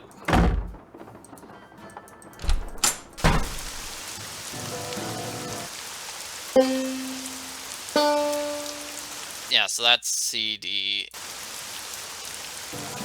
It's gonna look like this.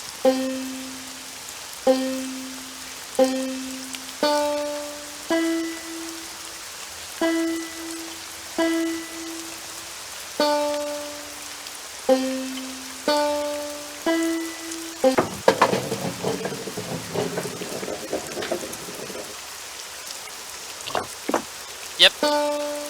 Nancy is stuck in the house while Bess does all the dangerous stuff. So here we go, Bess. I need to know the Jolly Rogers password. You're gonna have to tell me. Hello? Hi, Bess. Listen, you busy? Why? I need you to do something for me. What? I need you to infiltrate the meeting of the Jolly Rogers crew that's about to be held at Rampart and Dumaine, which has got to be right near Zeke's. You're going to have to look around for it. Now, to get into the meeting, you'll need to put on that skeleton man costume you saw in the back room. And once you're in the meeting, you'll need to listen for the name that opens the meeting so you can tell me what it is, okay? No. Beth, I know you don't like to do stuff like this, but this is really, really, really important, and it'll be the last thing I ask you to do. I promise. Yeah, you're breaking into a secret society. What's wrong with that?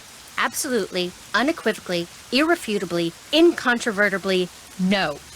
Which of course actually means yes, because if I don't do this, I'll be stuck here by myself until you give up. And since we both know you will never give up, I don't suppose it would do any good to point out that the curio shop is closed. You'll find a way in. Oh, and if anyone at the meeting asks, the password is Scuttled Bones. Okay, I'll give it a shot. That's the spirit.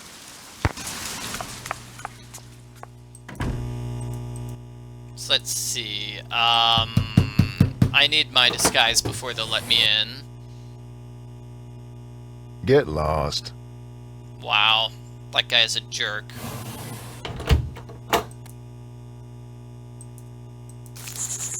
Ew.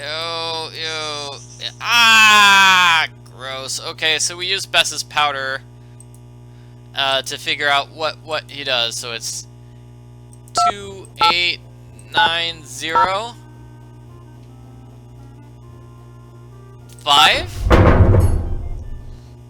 You can barely see the dust on the 5. Yeah, I'm surprised Lamont hasn't had enough time to go through this box yet. He just has it sitting there. So Bess now changes into the Skeleton Man costume, and she is disguised as an evil skeleton man. Alarm will sound! The alarm doesn't actually sound. It's okay. So, let's do this.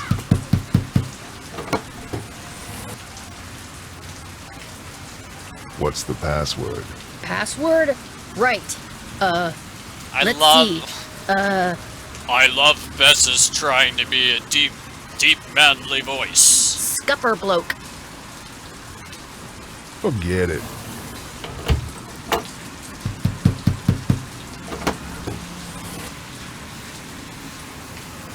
What's the password? Password? Right. Let's see. Shuttle boat. Forget it. This guy will just let Bess keep guessing until she gets it right. It's beautiful. What's the password? Password? Right. Let's see. Scuttled bones.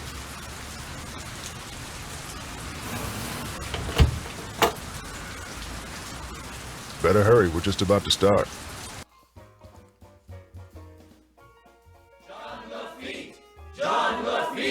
Jean Lafitte. Jean Lafitte. Jean Lafitte. Welcome, my fellow Jolly Rogers. You know that voice. We have several pressing matters to discuss this evening, so let us begin.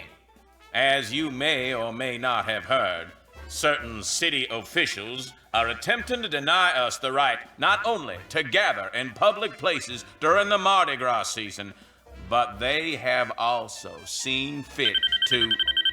Shoot, I forgot to turn off my cell phone. It seems we have an uninvited guest. Get him! Let go! You're making a big mistake. Let go of me. Look, I'm not here to make trouble. You're making a big This is so deal out of creepy, nothing. that creepy guy who kidnaps her.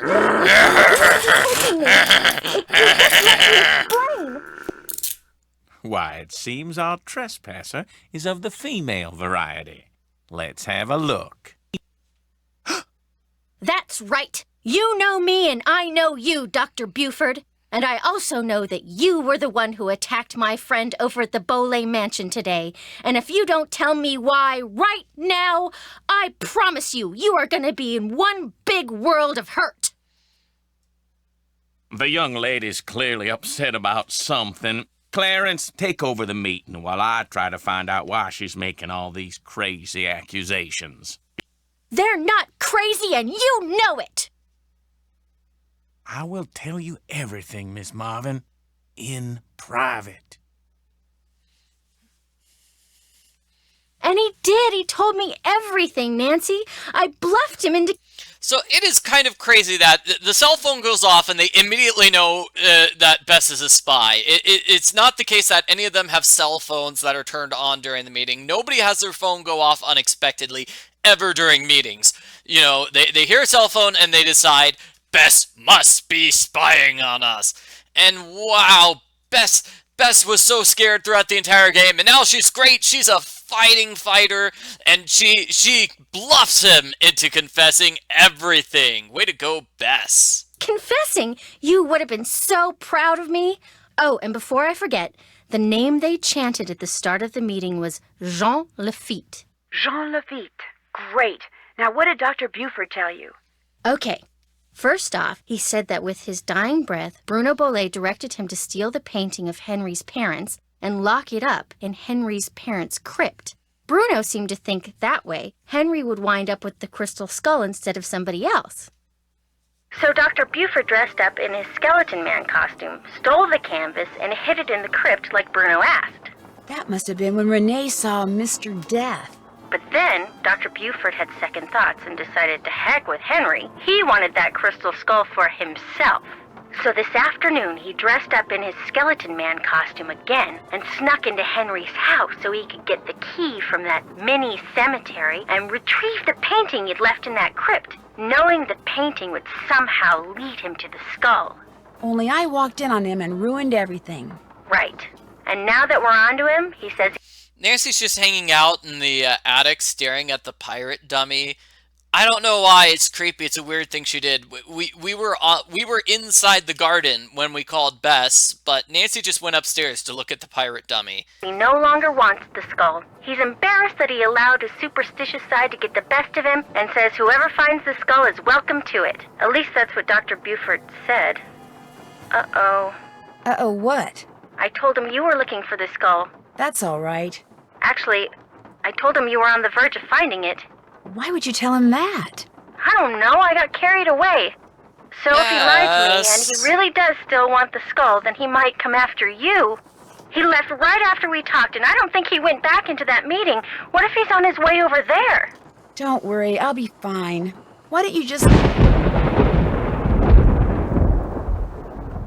Whoa, that bolt of lightning was huge. Anyway, why don't you just go relax and I'll be back at the hotel before you know it, okay? Bess? Hello?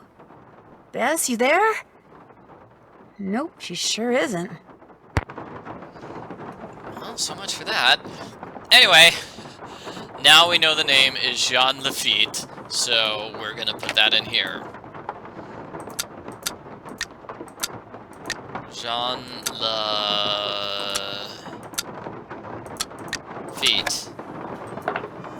And that should be the final eyeball.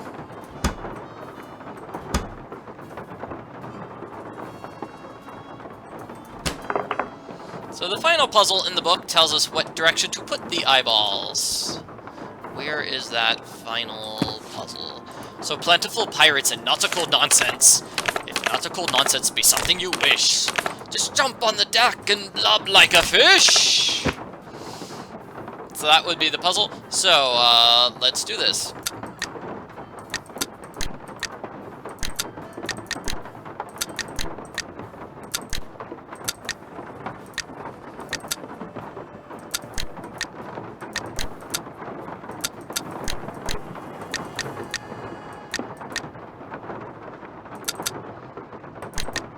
I think that's right.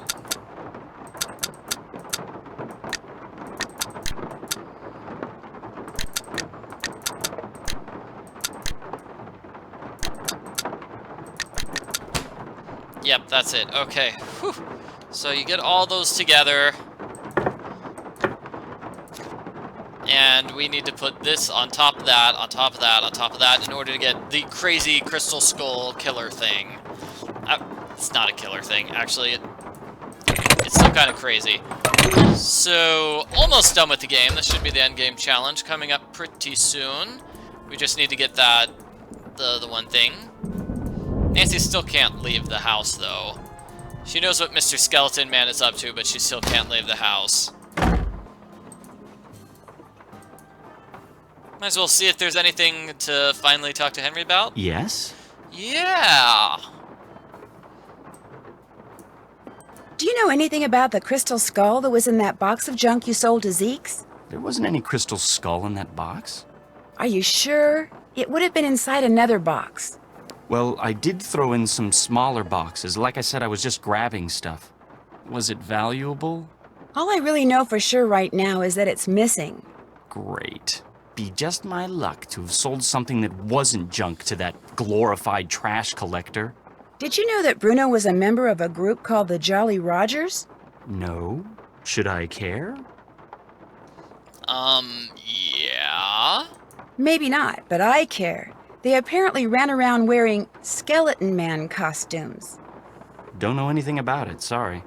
How come your great-uncle's crypt is in the garden and not in the cemetery? Don't ask me. It's kind of weird. Apparently, he built the crypt himself, but he never indicated in his will or anywhere else that that's where he wanted to be buried. I stuck his ashes in there anyway and had the thing inscribed. If that's not what he wanted, too bad. I'll check back with you later. Whatever. Really, Henry? That's really, really callous. It's like, if you didn't want it, well then too bad. I don't care. So the one thing is up here. We need to push in these. Just by the fireflies.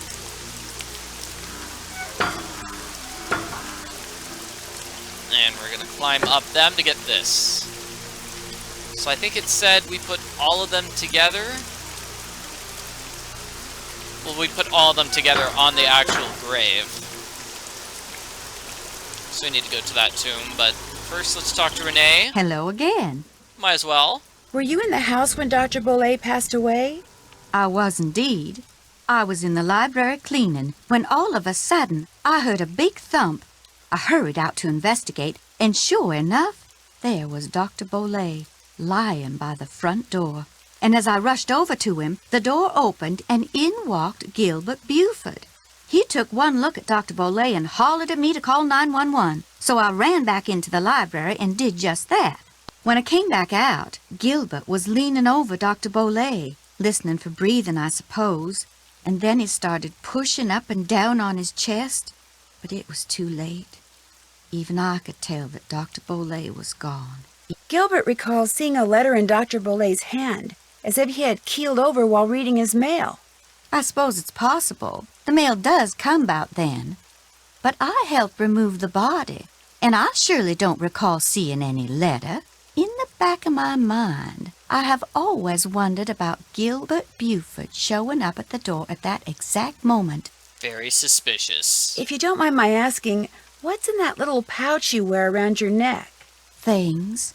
Secret things. Things that give me special talents when special times demand them. People usually laugh when I say this, but this pouch is my connection to the energy that powers the universe. Oh. Well, at least you didn't laugh. I'm surprised people laugh at that. I would expect them to run away in fear. I'll see you later. Come see me anytime. That's how I would react. Okay, so we needed to put this thing on first. Then we need to put the hand on. I'm just following the instructions on that piece of paper.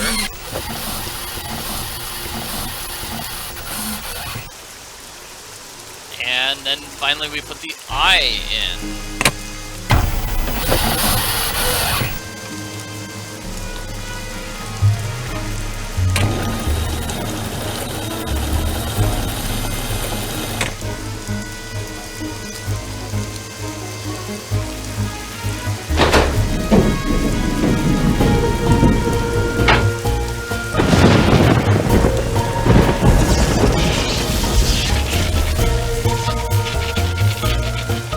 Creepy. It's a very complicated mechanical device. The lightning hits that bird thing, which goes through the eyeball and activates a hidden elevator.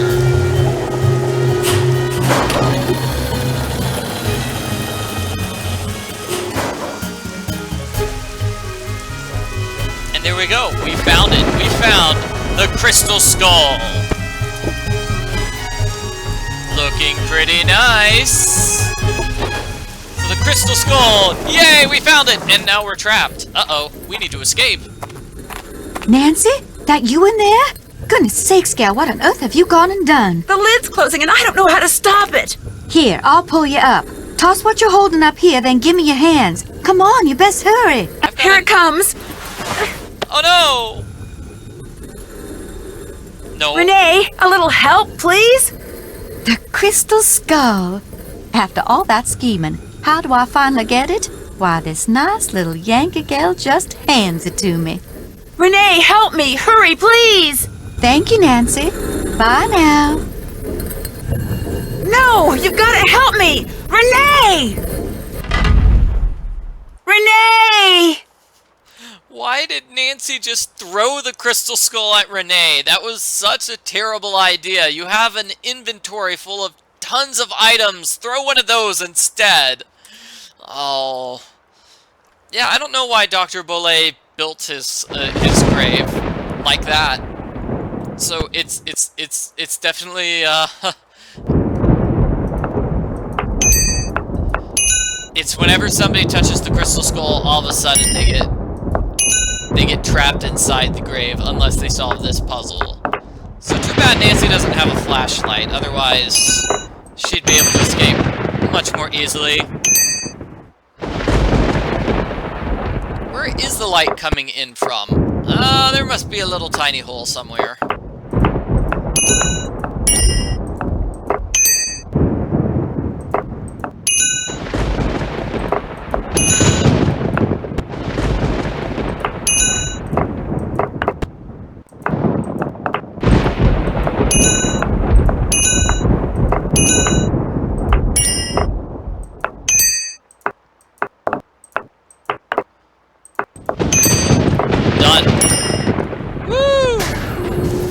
Nancy should have started throwing eyeballs at her. Here! Throw! Throw! Throw! Yeah, poor Nancy just could have just stayed in place and then solved that puzzle, and everything would have been good. So the culprit is Renee, and she escaped throughout here. We're just gonna follow her muddy footprints. And you can hear that, you can hear that. She's trying to escape.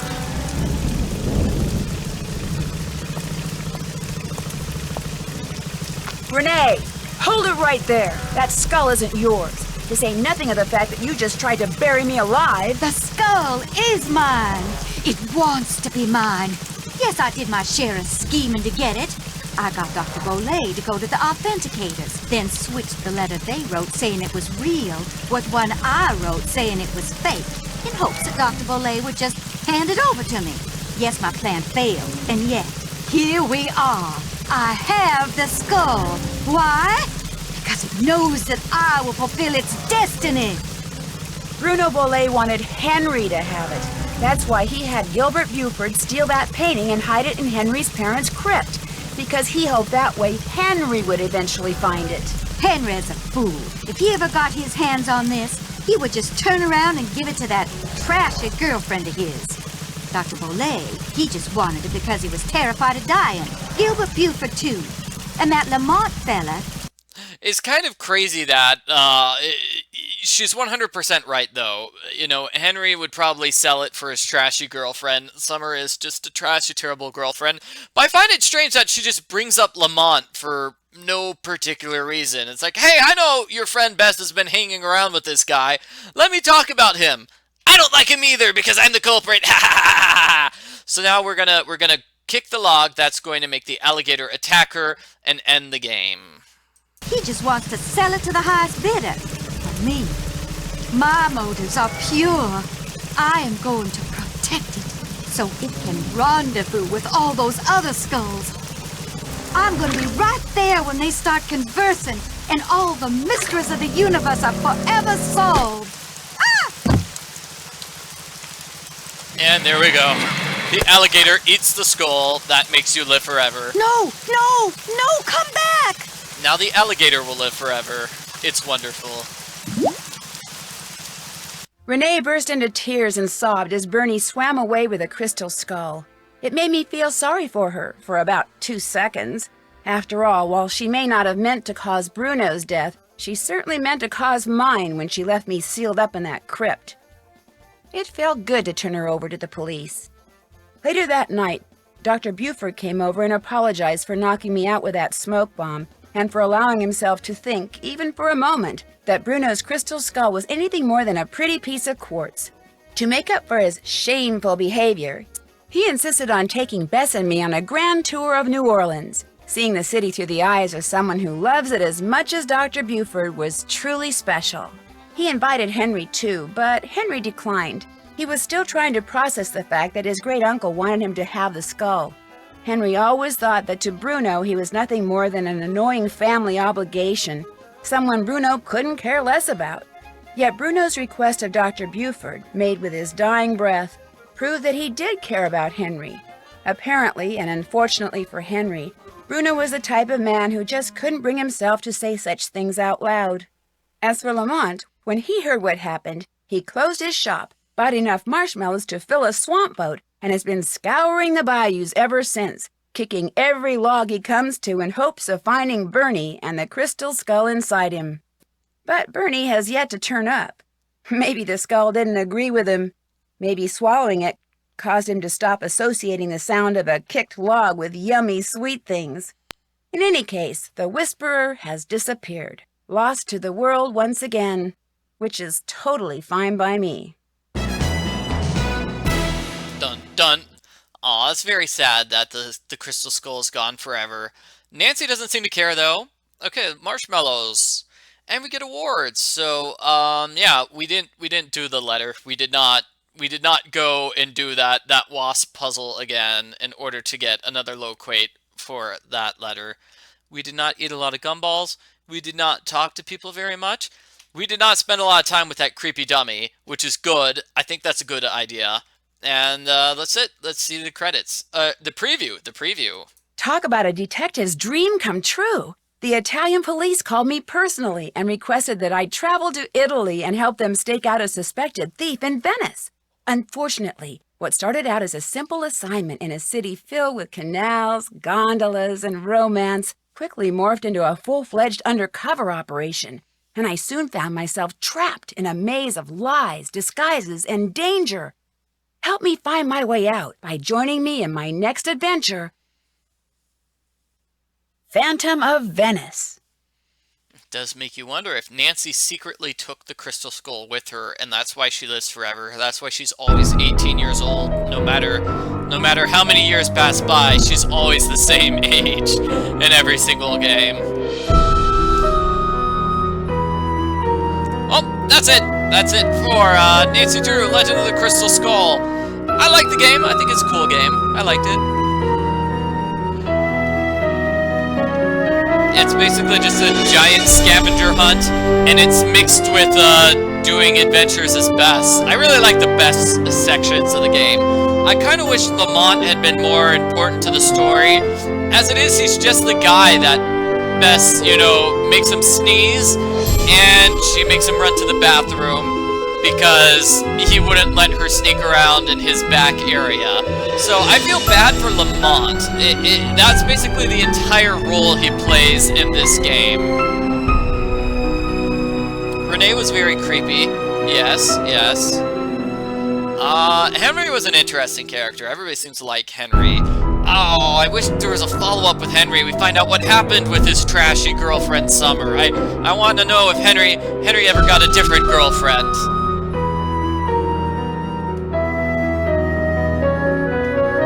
Dr. Buford, I guess, was okay. He fit the storyline really well. I just wish he didn't flirt with Bess all the time. That was just creepy. I liked everything about him except the creepy flirting. Oh, and I did not call Professor Hotchkiss in this game. I'm sorry, I forgot about that. Looks like we're going to be watching all the way through to the ending credits. All the way through the ending credits. Okay. La la la la la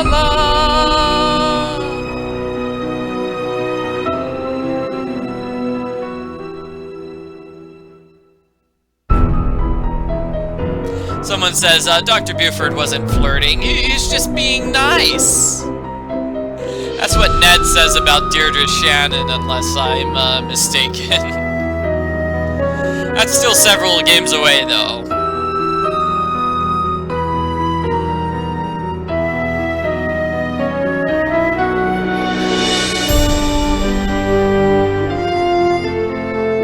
La, la, la.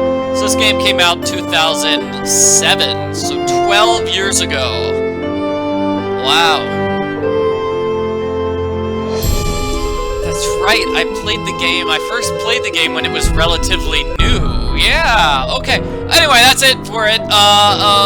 Okay, so thank you for watching very much. No, thank you very much for watching. Goodbye.